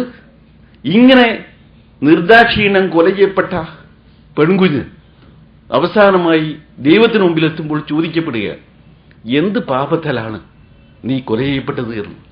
അങ്ങനെയുള്ള ഒരു സന്ദർഭത്തെക്കുറിച്ച് നബി താക്കീത് നൽകി. ആ സമൂഹത്തെ അപരിഷ്കൃതരായ കാലമാരായ ആ സമൂഹത്തെ, അദ്ദേഹത്തെ ആ കുറ്റകൃത്യത്തിൽ അവരെ ആ കുറ്റകൃത്യത്തിൽ നിന്ന് രക്ഷിക്കാൻ അദ്ദേഹത്തിന് കഴിഞ്ഞു. അദ്ദേഹം സാധിച്ച ഏറ്റവും വലിയ വിപ്ലവം അതാണ്. പക്ഷെ വീണ്ടും നമ്മുടെ ഈ പരിഷ്കൃത ലോകം അതിലേക്ക് തിരിച്ചു പോകുന്നു. ജനിക്കാനുള്ള അവകാശം പോലും നിഷേധിക്കുന്നു. ഈ സന്ദർഭത്തിൽ ഇതുപോലുള്ള പുസ്തകങ്ങൾ, പ്രത്യേകിച്ച് ഈ ഗ്രന്ഥം വളരെയേറെ പ്രസക്തമാണ്. കാരുണ്യത്തിന്റെ പാഠം നൽകുന്ന പ്രവാചകന്റെ ആ വിമോചന മനസ്സ് നമുക്ക് കാണിച്ചു തരുന്ന പുസ്തകമാണ്. ഇത് നമ്മൾ അലമാരയുടെ അലങ്കാരമായിട്ടോ ഹോം ലൈബ്രറിയിൽ വന്ന് അതും കിടക്കട്ടെ എന്ന് വിചാരിച്ചിട്ടോ അല്ല മുക്കാൽ പൈസ എക്സസ് ഉള്ളത് കൊണ്ട് വാങ്ങേണ്ടതോ ആയ ഒരു പുസ്തകമല്ല. ഇത് വായിക്കേണ്ട പുസ്തകമാണ്. പ്രത്യേകിച്ച് നമ്മൾ വളരെ ശ്രദ്ധയോടെ വായിച്ച് അതിലെ ആശയങ്ങൾ ഉൾക്കൊണ്ട് നമ്മെ തന്നെ സംസ്കരിക്കണം. സംസ്കാരത്തിനുള്ള മാധ്യമം ആണ് പുസ്തകങ്ങൾ. ആ പുസ്തകത്തെ, പ്രത്യേകിച്ച് ഈ പുസ്തകത്തെ നമ്മൾ നെഞ്ചോടേറ്റേണ്ട അർത്ഥത്തിലാണ്. നമ്മുടെ പെരുമാറ്റങ്ങളെ, നമ്മുടെ ജീവിതത്തെ തന്നെ ഇത് സ്വാധീനിക്കട്ടെ, നമ്മുടെ ജീവിതത്തിന് ദിശാബോധം നൽകട്ടെ, നമ്മളെ മനുഷ്യരാശിയെ രക്ഷിക്കുന്നവരിൽ പെടുത്താൻ ഈ പുസ്തകത്തിന് കഴിയേണ്ടതാണ്. അതിനുവേണ്ടി ആവട്ടെ നമ്മുടെ ശ്രമങ്ങൾ. ഈ സംഭാവന ലോകത്തിൽ നൽകിയ, ഇംഗ്ലീഷിൽ അദ്ദേഹം പൊതുവെ ലോകത്തിൽ തന്നെ വായനക്കാരെ ഉദ്ദേശിച്ചുകൊണ്ടാണ് അദ്ദേഹം ആ പുസ്തകം എഴുതി. പിന്നെ അത് മലയാളത്തിലേക്ക് വരുന്നത്, മറ്റു ഭാഷകളിലേക്ക് ഇനി വരുമായിരിക്കും. എന്തായാലും അത് വായിക്കുന്ന എല്ലാവർക്കും വെളിച്ചമേ ലഭിക്കുകയുള്ളൂ. ഇരുട്ട്, അന്ധകാരം ഒരിക്കലും നമ്മൾ അവരിൽ നിന്ന് പ്രതീക്ഷിക്കുന്നില്ല. അപ്പോൾ വെളിച്ചത്തിന് സ്രോതസ്സായ ഈ ഗ്രന്ഥം, അതിന് എല്ലാവിധ ആശംസകളും നേർന്നുകൊണ്ട്, ഈ ഗ്രന്ഥകാരന് എല്ലാവിധ ആരോഗ്യങ്ങളും നേർന്നുകൊണ്ട് നിങ്ങൾക്ക് എല്ലാവർക്കും നന്ദി രേഖപ്പെടുത്തി ഞാൻ അവസാനിപ്പിക്കും. വേദിയിലിരിക്കുന്ന മാന്യ വ്യക്തിത്വങ്ങളെ, ബഹുമാന്യരായ സദസ്യരെ, ഈ ആശംസാ പ്രസംഗത്തിന്റെ ലിസ്റ്റിൽ എൻ്റെ പേര് വരാൻ എനിക്കുള്ള യോഗ്യത ഈ പുസ്തകം മലയാളത്തിലേക്ക് മൊഴിമാറ്റം നടത്തി എന്നത് മാത്രമാണ്. അപ്പോൾ അതുകൊണ്ട് ഞാൻ എന്തെങ്കിലും പറയുന്നത് അത് സംബന്ധിച്ചാകുന്നത് ഉചിതമായിരിക്കുമെന്ന് എനിക്ക് തോന്നുന്നു. 5 മിനിറ്റേ ഉള്ളൂ, അതിനുള്ളിൽ പറഞ്ഞു തീർക്കണം. മലയാളത്തിലേക്ക് കുറേ പുസ്തകങ്ങളൊക്കെ ഞാൻ പരിഭാഷപ്പെടുത്തിയിട്ടുണ്ടെങ്കിലും ഈ പുസ്തകത്തിന്റെ പ്രവൃത്തി രസകരമായ ഒരു അനുഭവമായി. അത് ഇബ്രാഹിം സാഹിബിനുള്ളൊരു വിമർശനമായി മാറുമോ എന്ന് എനിക്ക് തോന്നുന്നു, ഭയപ്പെടുന്നു ഞാൻ. എങ്കിൽ അദ്ദേഹം ഇപ്പൊ തന്നെ പുറത്തു വന്നേക്കട്ടെ. സാധാരണഗതിയിൽ ഈ വലിപ്പത്തിലുള്ള ഒരു പുസ്തകം എന്റെ ഔദ്യോഗിക ജോലികൾക്കിടയിൽ മറ്റ് തടസ്സങ്ങളൊന്നും ഉണ്ടായില്ലെങ്കിൽ വിവർത്തനം ചെയ്ത് പ്രസിദ്ധീകരിക്കാൻ 6 മാസം മതി. ഈ പുസ്തകത്തിന് ഞാൻ 2 വർഷം എടുത്തു. 2010 ഈ ഇംഗ്ലീഷ് പുസ്തകം പ്രസിദ്ധീകരിച്ച ഉടനെ തന്നെ ഏതാണ്ട് എന്റെ കയ്യിൽ അത് കിട്ടിയിട്ടുണ്ട്. അതിപ്പോൾ മാതൃഭൂമി പ്രസിദ്ധീകരിച്ച് പുറത്തിറക്കാൻ 2 വർഷം എടുത്തു. ഇതെന്തുകൊണ്ട് എന്ന് നിങ്ങൾ അറിയുന്നത് രസമുള്ളൊരു കാര്യമായതുകൊണ്ട് ഞാൻ പറയുകയാണ്. ഈ പുസ്തകത്തിന്റെ പരിഭാഷ, ഇംഗ്ലീഷ് പുസ്തകത്തിന്റെ പരിഭാഷ ഞാൻ എല്ലാം പൂർത്തിയാക്കി പേജ് നമ്പറൊക്കെ കൃത്യമായി വിട്ട് പിന്നെ ഫയലിലൊക്കെ ആക്കിയിട്ട് ഞാനിവിടെയും ഇങ്ങനെ ഇക്കരെ അക്കരെ നിന്നാൽ എന്താവെന്ന് ചോദിച്ച മാതിരി അദ്ദേഹം അക്കരെ കനഡയിലാണ്. ഞാൻ അദ്ദേഹം പറഞ്ഞു എന്റെ പുസ്തകം പിന്നെ കനഡയിലേക്ക് വരുന്ന ആളുണ്ട്, അവരുടെ കയ്യിൽ അങ്ങോട്ട് കൊടുത്തയച്ചു വായിച്ച് തിരിച്ചു വന്നപ്പോൾ അദ്ദേഹത്തിന് തോന്നിയിരിക്കണം ഇത് കേരളത്തിൽ പ്രസിദ്ധീകരിച്ചാൽ അത് വേണ്ടത്ര സ്വീകാര്യം അതിനുണ്ടാവില്ല എന്ന് അദ്ദേഹത്തിന് എന്തുകൊണ്ടോ തോന്നിയിരിക്കണം. അങ്ങനെ എനിക്ക് ആ പുസ്തകം കൂടി തിരിച്ചയച്ചിട്ട് അദ്ദേഹം പറഞ്ഞു ഇതിങ്ങനെ പ്രസിദ്ധീകരിക്കണ്ട, നമുക്കിതിലേക്ക് കുറേ എഡിഷൻസ് ചേർക്കണം എന്ന് പറഞ്ഞ് പുസ്തകം വെക്കാൻ പറഞ്ഞു. 6 മാസം ഈ പണിയെടുത്ത് എല്ലാം കൂടി പൂർത്തിയായതിനു ശേഷമാണ് പുസ്തകം വെക്കാൻ പറഞ്ഞത്. അങ്ങനെ കുറേ അധ്യായങ്ങൾ പിന്നീട് അദ്ദേഹം അവിടുന്ന് അയച്ചെന്നാണ്. അതിൽ മനസ്സിലാക്കേണ്ട ഈ പുസ്തകം സമ്പൂർണമായൊരു വിവർത്തനമല്ല, ഇംഗ്ലീഷ് പുസ്തകത്തിന്റെ പൂർണ്ണ വിവർത്തനമല്ല ഈ മലയാള പുസ്തകം. ഈ ഇംഗ്ലീഷ് പുസ്തകത്തിന്റെ വിവർത്തനത്തിൽ നിന്ന് അദ്ദേഹം കുറേ അങ്ങ് ഒഴിവാക്കി. എന്നിട്ട് പുതിയ കുറേ എഡിഷൻസ് മലയാളത്തിൽ അദ്ദേഹം എഴുതിയത് അയച്ചു തന്നു. അപ്പൊ അത് വിവർത്തനമല്ലല്ലോ. പക്ഷേ ഒരു വ്യത്യാസം മാത്രമേ ഉള്ളൂ, അദ്ദേഹം എഴുതിയത് കനേഡിയ മലയാളത്തിലാണ്, ഞാനത് കേരളീയ മലയാളത്തിലാക്കേണ്ടി വന്നു എന്നൊരു വ്യത്യാസം മാത്രമേ അതിലുണ്ടായി. ഈ ഒരു പണി ഞാൻ എടുത്തിട്ടുണ്ട്. അപ്പൊ ആ നിലയ്ക്ക് അത് ഒരു സമ്പൂർണ്ണ വിവർത്തന ഗ്രന്ഥം എന്ന് ഇതിനെക്കുറിച്ച് പറയാൻ നിവൃത്തിയില്ല. അങ്ങനെ രണ്ടാമത് ഇതൊക്കെ ഈ അദ്ദേഹം പറഞ്ഞതെല്ലാം എഴുത്തി ചേർത്തി വീണ്ടും ഈ പേജ് നമ്പറൊക്കെ മാറ്റുക എന്നുള്ള പോലെ ചെറിയ പണിയൊന്നല്ല. ഇതൊക്കെ മാറ്റി വീണ്ടും പ്രസിദ്ധീകരണത്തിന് അങ്ങനെ കൊടുക്കാൻ നിൽക്കുന്നതിനാണ് അദ്ദേഹം അവിടെ പോയിട്ട് ഏതൊരു പുതിയ പുസ്തകം വായിച്ചിട്ടുണ്ടാവും. ഈ പുതിയ പുസ്തകത്തിൽ അദ്ദേഹത്തിന്റെ ഈ വിഷയവുമായി ബന്ധപ്പെട്ട് വളരെ പ്രസക്തമായ ചില സംഗതികൾ അദ്ദേഹം മനസ്സിലാക്കിയിട്ടുണ്ട്, ഒഴിവാക്കാൻ പറ്റാത്തത്. ഉടനെ വീണ്ടും അതിനൊക്കെ സാക്ഷിയായിട്ടിരിക്കുന്ന ആളാണ് ഈ ഇരിക്കുന്ന അബ്ദുള്ള മൻഹാം. അദ്ദേഹത്തിന്റെ ഇമെയിലിലേക്കാണ് ഈ സന്ദേശങ്ങൾ ഇങ്ങനെ വന്നുകൊണ്ടിരിക്കുന്നത്. എനിക്ക് ഇമെയിൽ ഇല്ലാത്തതുകൊണ്ട് മറ്റേതും രക്ഷപ്പെടുകയും ചെയ്തു. അദ്ദേഹത്തിലേക്ക് വന്നുകൊണ്ടിരിക്കുക. അപ്പൊ അദ്ദേഹം എനിക്ക് നിങ്ങൾ അറിയിച്ചു തന്നിട്ടുണ്ട്. ഇങ്ങനെ ചുരുക്കി പറഞ്ഞാൽ 5 തവണയെങ്കിലും ഈ പുസ്തകം മാറ്റി എഴുതേണ്ടി വന്നിട്ടുണ്ട്. എന്തിനു പറയുന്ന രസകരമതല്ല, മാതൃഭൂമിയിൽ ഇതിലൊക്കെ കൊടുത്തതിന്റെ ശേഷവും അദ്ദേഹം മാതൃഭൂമിയുമായി നേരിട്ട് ബന്ധപ്പെട്ട് അതിൽ എഡിഷൻസ് ചേർത്തിയിട്ടുണ്ട്. അങ്ങനെ ഉണ്ടായി വന്നു ഈ നല്ല പുസ്തകമൊക്കെ നമ്മൾ പറയുമ്പോൾ അങ്ങനെ 2 വർഷം നീണ്ട സാധന ഈ പുസ്തകത്തിന്റെ പിന്നിലുണ്ട് എന്നാണ് ഞാൻ പറയുന്നതിന്റെ ചുരുക്കം. ഞാനല്ലാണ്ട് വേറെ ആരും നിങ്ങളോട് പറയില്ല, അദ്ദേഹത്തിന് പറയില്ല. അതുകൊണ്ടാണ് ഞാൻ തന്നെ പറഞ്ഞത്. അപ്പൊ ഈ പുസ്തകത്തിന് അദ്ദേഹം കഴിച്ചാൽ പിന്നെ ഈ പുസ്തകത്തെക്കുറിച്ച് അക്ഷരം പ്രതി അറിയുന്ന ഒരാൾ ഞാൻ മാത്രം.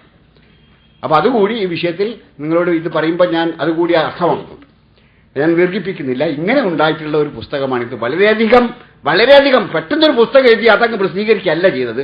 2 വർഷക്കാലം ഈ പുസ്തകത്തിന്റെ പിന്നാലെ, മലയാള പുസ്തകത്തിന് പിന്നാലെ, ഇംഗ്ലീഷ് പുസ്തകം അടക്കട്ടെ, അതിന് എത്ര കാലമായാലും പണിയെടുത്തിട്ടുണ്ട് ആ പുസ്തകത്തിലുണ്ട്. ഈ മലയാള പുസ്തകം തന്നെ നന്നാക്കിയെടുക്കാൻ വേണ്ടി, മലയാളികളുടെ നിലവാരത്തിനൊത്ത ഒരു പുസ്തകമാക്കി അതിനെ മാറ്റാൻ വേണ്ടി ഈ 2 വർഷക്കാലവും അദ്ദേഹം ഈ ഒരു ചിന്തയെ മൂപ്പർക്കുണ്ടായിരുന്നുള്ളൂ. അതാണ് ഇതിന്റെ രസം. ഈ ഫൈസൽ സാഹിബിനോടൊക്കെ ചോദിച്ചറിയാം, എന്ത് വർത്താനം പറഞ്ഞാലും ഈ പുസ്തകത്തെക്കുറിച്ച് മൂപ്പര് ആദ്യം പറയാം, പിന്നെ കുടുംബവർത്താനം പറയാനുണ്ടായിരുന്നു. അങ്ങനെ ചിന്ത മുഴുവൻ, മനസ്സ് മുഴുവൻ ഈ 2 വർഷവും ഈ മലയാള പുസ്തകത്തെക്കുറിച്ചുള്ള ആശങ്കകളും ആഗ്രഹങ്ങളും പ്രതീക്ഷകളും ഒക്കെ ആയിരുന്നു അദ്ദേഹത്തെ മനസ്സിലുണ്ടായിരുന്നു. അതുകൊണ്ടൊക്കെയാണ് ഈ പുസ്തകം വലിയ ആരോപണത്തിന് വിധേയമാകാത്ത ഒന്നായി മാറിയിട്ടുള്ളത് എന്നാണ് ഞാൻ വിചാരിക്കുന്നത്. അപ്പോൾ ആ നിലക്ക് ഈ പറഞ്ഞ മാതിരി ഒരു നല്ല പുസ്തകമാണെന്ന് എനിക്ക് ആ നിലയ്ക്ക് ഞാൻ മലയാളത്തിലാക്കിയ അല്ലെങ്കിൽ പ്രിപ്പയർ ചെയ്ത ഒരു പുസ്തകം എന്നുള്ള നിലയ്ക്ക് എനിക്കത് പറയാൻ അർഹതയില്ലെങ്കിലും അതിൻ്റെ ഉള്ളുകള്ളി ഞാൻ പറഞ്ഞതാണ്. നമ്മളൊക്കെ അത് വായിക്കുന്നുണ്ട്, അത് പ്രചരിപ്പിക്കപ്പെടേണ്ട ഒരു പുസ്തകം തന്നെയാണ് എന്ന് കൂടി ഈ അവസാനമായി പറഞ്ഞുകൊണ്ട് ഞാൻ നിർത്തുകയാണ്. സമയമില്ലാത്ത നേരത്ത് കൂടുതൽ സംസാരിക്കുന്നില്ല. അസ്സലാമു അലൈക്കും.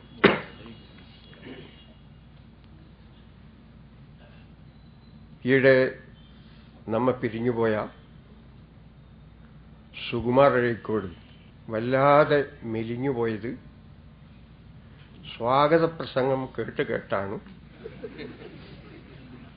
എന്ന് അദ്ദേഹം തന്നെ പറഞ്ഞത് ഞാൻ കേട്ടതാണ്. ഇനിയും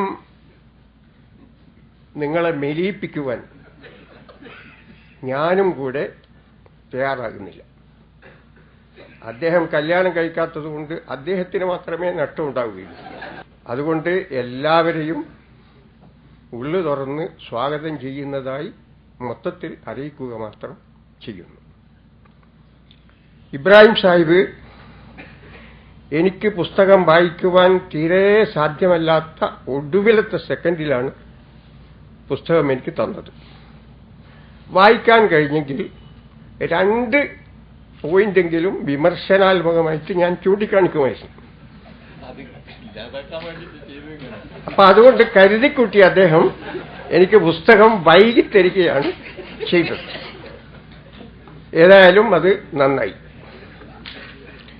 ഇനി വിഷയത്തിലേക്ക് കടക്കുവാൻ എല്ലാവർക്കും പ്രസംഗം കേൾക്കാൻ മാത്രമല്ല പറയാനും കഴിയുന്ന ഒരു സദസ്സാണ് ഇവിടെ ഉള്ളത്.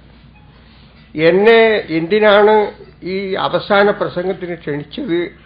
സദസ്സിന്റെ ശാപമേറ്റുവാങ്ങുവാനാണോ അറിയില്ല.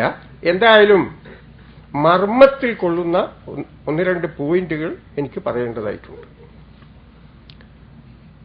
നമ്മുടെ സംഗീത സംവിധായകൻ ലോകപ്രശസ്തനായ റസൂൽ പൂക്കുട്ടി ഓസ്കാർ അവാർഡ് ഏറ്റുവാങ്ങുവാൻ പോയപ്പോൾ ഇന്ത്യയെ പ്രതിനിധീകരിച്ച് പറഞ്ഞ ഒരു വാചകമുണ്ട്. ഞാൻ ഓംകാരത്തിന്റെ നാട്ടിൽ നിന്നാണ് വരുന്നത് എന്ന്. മറ്റൊരു റസൂൽ പൂക്കുട്ടി അറബ് വസന്തത്തിന്റെ രാജ്യങ്ങളെ പ്രതിനിധീകരിച്ചാണ് ഓസ്കാർ അവാർഡ് വാങ്ങാൻ പോകുന്നതെങ്കിൽ, എനിക്ക് പ്രതീക്ഷ കുറവാണ്, എന്നാലും അങ്ങനെ ഒരു സന്ദർഭമുണ്ടായെങ്കിൽ അദ്ദേഹത്തിന് പറയേണ്ടി വരിക ഞാൻ ബിസ്മില്ലാഹിയുടെ നാട്ടിൽ നിന്നാണ് വരുന്നത് എന്നാണ്. പ്രത്യേകിച്ച് ആ വിഷയം മനസ്സിലില്ലാത്ത സുഹൃത്തുക്കൾ അത് ശ്രദ്ധയിൽ വെക്കേണ്ടതായിട്ടുണ്ട്. ഓം എന്ന് ഇന്ത്യക്കാർ പറയുന്നത് എന്തെല്ലാമോ അർത്ഥവിശേഷങ്ങളിലാണ്. ഇസ്ലാമിനെ സംബന്ധിച്ചിടത്തോളം ബിസ്മില്ലാഹി അർ റഹ്മാനി അർ റഹീം എന്ന മുഴുവൻ വാക്ക് ബിസ്മില്ലാഹി കൊണ്ട് ഉദ്ദേശിക്കുന്നു. ഇത് ഇസ്ലാമിന്റെ ആദ്യക്ഷരമാണ്, പ്രാഥമിക വചനമാണ്. വിശുദ്ധ ഖുർആൻ ആരംഭിക്കുന്നത് പോലും ബിസ്മില്ലാഹിർ റഹ്മാനി അർ റഹീം എന്ന് പറഞ്ഞുകൊണ്ട് മാത്രമേ പറ്റുകയുള്ളൂ. ഏത് നല്ല കാര്യവും ആരംഭിക്കുന്നത് ബിസ്മി കൊണ്ടല്ലെങ്കിൽ അത് അനുഗ്രഹമുള്ളതല്ല, ഗുണം പിടിക്കുകയില്ല എന്ന് പ്രവാചകൻ പഠിപ്പിച്ചതുമാണ്. എന്താണ് ബിസ്മിയിലുള്ളത്? അതിൽ 3 വാക്കുകളാണ് മുഖ്യം: അല്ലാഹു, റഹ്മാൻ, റഹീം. ബാക്കി അതിന്റെ അനുബന്ധങ്ങളൊക്കെയാണ്. അല്ലാഹു എന്ന് പറഞ്ഞാൽ സർവലോകങ്ങൾക്കും സമസ്ത ചരാചരങ്ങൾക്കും സൃഷ്ടികർത്താവായ ദൈവം തമ്പുരാന്റെ നാമമാണ്. അറബി ഭാഷയിലുള്ള നാമമാണ് അല്ലാഹ്. റഹ്മാൻ, റഹീം എന്ന 2 വാക്കുകൾ പ്രത്യേകം ഇവിടെ അടിവരയിടുന്നു. അല്ലാഹു എന്ന നാമമുള്ള ദൈവം തമ്പുരാന് 99 വിശേഷനാമങ്ങൾ, നാമവിശേഷണങ്ങൾ ഖുർആനിൽ എണ്ണി പറഞ്ഞിട്ടുണ്ട്. ഒരു നാമവും 99 നാമവിശേഷണങ്ങൾ. ഈ 99 വിശേഷനാമങ്ങളിൽ ഇസ്ലാമിന്റെ ആദ്യ വചനത്തിൽ അല്ലാഹു തെരഞ്ഞെടുത്തത് റഹ്മാൻ, റഹീം എന്ന 2 വാക്കുകളാണ്. ഈ 2 വാക്കും അതിന്റെ വ്യാപകവും സൂക്ഷ്മതരവുമായ എല്ലാ അർത്ഥങ്ങളിലും കാരുണ്യത്തെയാണ് ഉൾക്കൊള്ളുന്നത്, പ്രകാശിപ്പിക്കുന്നത്. മലയാളത്തിലും ഇംഗ്ലീഷിലും മറ്റ് ഭാഷകളിലുമൊക്കെ റഹ്മാനിനും റഹീമിനും നൽകുന്ന തർജ്ജമ ഗത്യന്തരമില്ലായ്മ കൊണ്ട് ചെയ്ത തർജ്ജമയാണ്. എന്ന് പറഞ്ഞാൽ അതിൽ ആശയം മറ്റൊരു ഭാഷയിൽ പകർത്തുവാൻ മിക്കവാറും അസാധ്യമാകുന്ന തരത്തിൽ ആശയപ്രപഞ്ചങ്ങളുള്ളതാണ് റഹ്മാനും റഹീമും എന്ന രണ്ട് വാക്കുകൾ. റഹ്മാൻ എന്ന വാക്ക് നിറഞ്ഞൊഴുകുന്ന കാരുണ്യ കടൽ, അതിരില്ലാത്ത കാരുണ്യത്തിന്റെ സമുദ്രം പതഞ്ഞൊഴുകുന്ന അവസ്ഥയാണ് റഹ്മാൻ എന്ന വാക്ക് പ്രതിനിധീകരിക്കുന്നത്. അതേസമയം റഹീം എന്ന വാക്കിൽ സൂക്ഷ്മതലങ്ങളിലുള്ള ലോലങ്ങളായ ജീവിത രഹസ്യങ്ങളിൽ പോലും കാരുണ്യവുമായി ചെന്നെത്തുന്ന തമ്പുരാൻ എന്ന അർത്ഥമാണ് റഹീം കുറിക്കുന്നത്. ഈ രണ്ട് അർത്ഥങ്ങളും വളരെ ആധികാരികമായി ഇസ്ലാമിക ഖുർആൻ വ്യാഖ്യാതാക്കൾ അതിന്റെ എല്ലാ സാഹിത്യങ്ങളും കടഞ്ഞെടുത്തുകൊണ്ട് സമർത്ഥിച്ചിട്ടുള്ള സംഗതികളാണ്. ഇതിന് മുഴുവൻ ആശയവും തർജ്ജമ ചെയ്യാൻ സാധ്യമല്ല. ഞാൻ പറഞ്ഞു വരുന്ന കാര്യം എന്താണെന്ന് ചോദിച്ചാൽ, 99 വാക്കുകളിൽ എന്തിനാണ് ഇസ്ലാം ബിസ്മി എന്ന ആരംഭം കാരുണ്യം കുറിക്കുന്ന വാക്കുകൊണ്ട് തന്നെ തുടങ്ങിയത് എന്നതൊരു ചോദ്യം. രണ്ടാമതായിട്ട്, അങ്ങനെയാണെങ്കിൽ തന്നെ കാരുണ്യത്തിന്റെ 2 വാക്ക് ചേർത്ത് എന്തിനാണ്? മറ്റൊരു വാക്കും കൂടി മാറ്റിയെങ്കിലും ചേർത്തുകൂടായിരുന്നു. ഇങ്ങനെ ചിന്തിച്ചാൽ ഈ പ്രപഞ്ചത്തിന്റെ മുഴുവൻ രഹസ്യങ്ങളുടെ, പ്രപഞ്ചത്തിന്റെ മുഴുവൻ ഉത്തരമില്ലാത്ത ചോദ്യങ്ങളുടെ ഒരു മറുപടി അതിലുണ്ട് എന്ന് ഞാൻ മനസ്സിലാക്കുന്നു. എന്നെ സംബന്ധിച്ചിടത്തോളം കൂടുതൽ വലിയ ചില അർത്ഥങ്ങളും ആശയങ്ങളും ഞാൻ അതിൽ നിന്ന് ഉൾക്കൊണ്ടിട്ടുണ്ട്. അതിവിടെ വിശദീകരിക്കേണ്ട ആവശ്യമുള്ളതല്ല. അപ്പോൾ ഇങ്ങനെയുള്ള നിറഞ്ഞൊഴുകുന്നതും സൂക്ഷ്മവുമായ സമസ്ത കാരുണ്യങ്ങൾക്കും ഉടമയായ ദൈവം തമ്പുരാന്റെ, അല്ലാഹു ഒരുവന്റെ കാരുണ്യമാണ് പ്രവാചകനിലെ കാരുണ്യം. പ്രവാചകൻ ചന്ദ്രനാണ്. ചന്ദ്രന്റെ പ്രകാശം സൂര്യനിൽ നിന്ന് ലഭിക്കുന്നതാണ്. അതുകൊണ്ട് നമ്മൾ എത്ര പ്രവാചകനെ പുകഴ്ത്തുമ്പോഴും ദൈവം തമ്പുരാൻ എന്ന എല്ലാവരുടെയും ആ കാരുണ്യത്തിന്റെ ഉടമ ആണ് നമ്മുടെ ചർച്ചാ വിഷയം എന്ന് നമ്മൾ മനസ്സിലാക്കേണ്ടതായിട്ടുണ്ട്.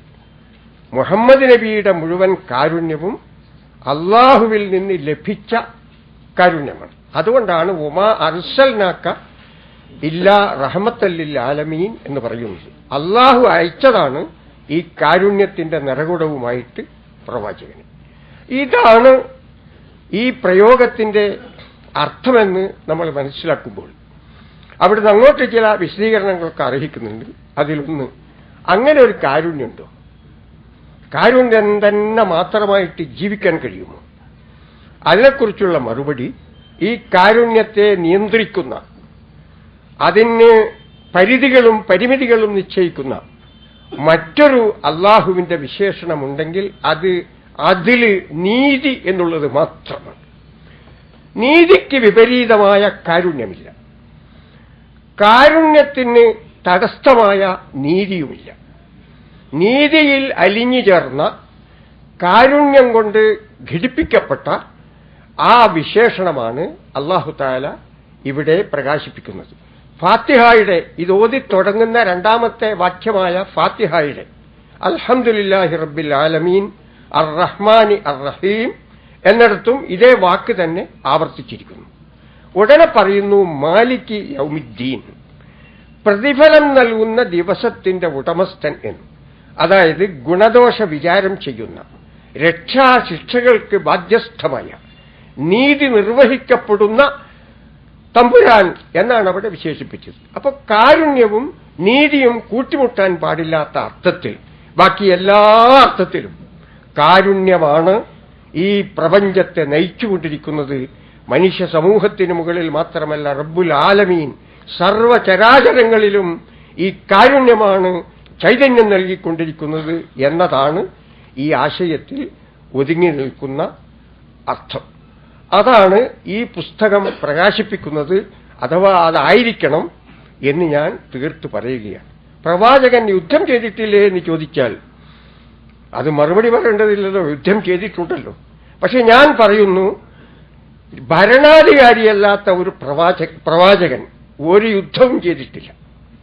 നബി തിരുമേനി ചെയ്ത മുഴുവൻ യുദ്ധവും ഭരണാധികാരി ചെയ്ത യുദ്ധമാണ്. ഭരണാധികാരി ചെയ്ത യുദ്ധം അദ്ദേഹം ഭരണാധികാരിയായി നിൽക്കുന്നു എന്നതിന്റെ ന്യായം മാത്രമാണ്. ഗാന്ധിജിയെ ഇന്ത്യ രാജ്യത്തിന്റെ പ്രസിഡന്റായി തെരഞ്ഞെടുത്താൽ ഒന്നുകിൽ അയാൾ അശോകനെ പോലെ രാജിവെക്കും, നമ്മുടെ നാണയത്തിലുള്ള അശോക ചക്രനെ പോലെ ഭരണം വേണ്ടാന്ന് വെച്ച് ഒഴിഞ്ഞു പോകും, അല്ലെങ്കിൽ അദ്ദേഹത്തിന് രാജ്യങ്ങളോട് വേണ്ടി വന്നാൽ യുദ്ധം ചെയ്യേണ്ടി വരും. ഭരണാധികാരിയുടെ ധർമ്മങ്ങളിലൊന്ന് രാജധർമ്മമാണ്. രാജധർമ്മത്തിന്റെ ഭാഗമാണ് ആവശ്യമുള്ളപ്പോൾ യുദ്ധം ചെയ്യുക എന്ന് പറയുന്നത്. ഇന്നത്തെ ഭാഷയിൽ യുവാക്കളൊക്കെ പറയുന്ന ഞാൻ കേട്ടിട്ടുണ്ട്, വിപ്ലവം ഒരു ആത്മീയതയാണ്. ഇപ്പൊ ചെറുപ്പക്കാർ പറയുന്നതിന്റെ അർത്ഥം തിരിയാൻ വളരെ ബുദ്ധിമുട്ടാണ്. എന്നാലും കേൾക്കുമ്പോൾ നമുക്കൊരു ആസ്വാദനമുണ്ട്. വിപ്ലവം ഒരു ആത്മീയതയാണ്. അതുപോലെ തന്നെ യുദ്ധത്തെ സംബന്ധിച്ചും നമ്മൾ മനസ്സിലാക്കേണ്ടതുണ്ട്. യുദ്ധം കാരുണ്യമാണ്. കാരുണ്യത്തിൽ യുദ്ധം വരും. ഏതുപോലെ എന്ന് പറഞ്ഞാൽ ശസ്ത്രക്രിയ ഒരു കാരുണ്യമാണ്. രോഗിക്ക് വേദനയുണ്ടെങ്കിലും യഥാർത്ഥത്തിൽ ശസ്ത്രക്രിയ ഒരു കാരുണ്യമാണ്. വിപ്ലവം ആത്മീയ ആയതുപോലെ യുദ്ധം കാരുണ്യത്തിന്റെ ഭാഗമായിക്കൊണ്ട് മാത്രമാണ് പ്രവാചകൻ യുദ്ധം ചെയ്യുവാൻ അനുവദിച്ചിട്ടുള്ളത്. അത് തന്നെ ഭരണാധികാരി എന്ന നിലയിലാണ്. പ്രവാചകനല്ല യുദ്ധം ചെയ്തത്, ഭരണാധികാരിയാണ്. പക്ഷെ പ്രവാചകന്റെ ദിവ്യശക്തി കൊണ്ട് നീതി നിർവഹിക്കപ്പെട്ട യുദ്ധമാണ് എന്നല്ല, അങ്ങനെയല്ലാത്ത ഒരു കാര്യവും പ്രവാചകന്റെ യുദ്ധത്തിൽ തെളിയിക്കുവാൻ സാധ്യമല്ല.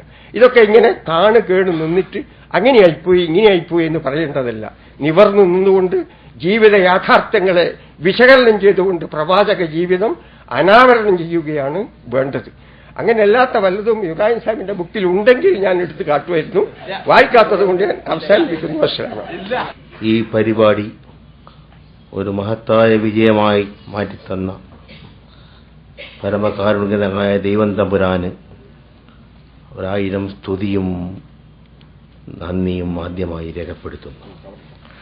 ടി.കെ. ഇബ്രാഹിം സാഹിബിന്റെ ഒരു ചിരകാല അഭിലാഷമാണ് ഇന്നിവിടെ പൂവണിഞ്ഞത്.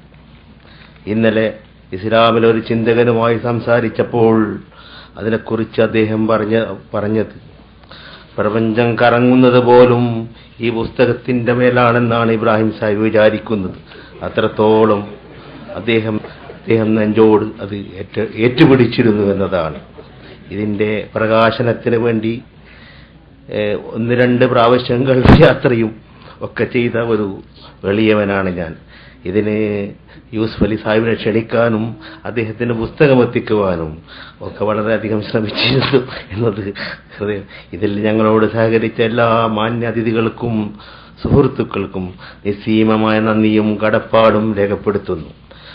വളരെയധികം പ്രയാസങ്ങൾ അവഗണിച്ചുകൊണ്ട് സ്വന്തം ഫ്ലൈറ്റ് ചാർട്ടർ ചെയ്തുകൊണ്ടാണ് MA യൂസുഫ് അലി സാഹിബ് നമ്മൾ അഭിസംബോധന ചെയ്യാൻ ഇവിടെ എത്തിയത്. അദ്ദേഹത്തിന് നിങ്ങളെല്ലാം സാക്ഷിയാക്കി ഹൃദയംഗമായ നന്ദി രേഖപ്പെടുത്തുന്നു.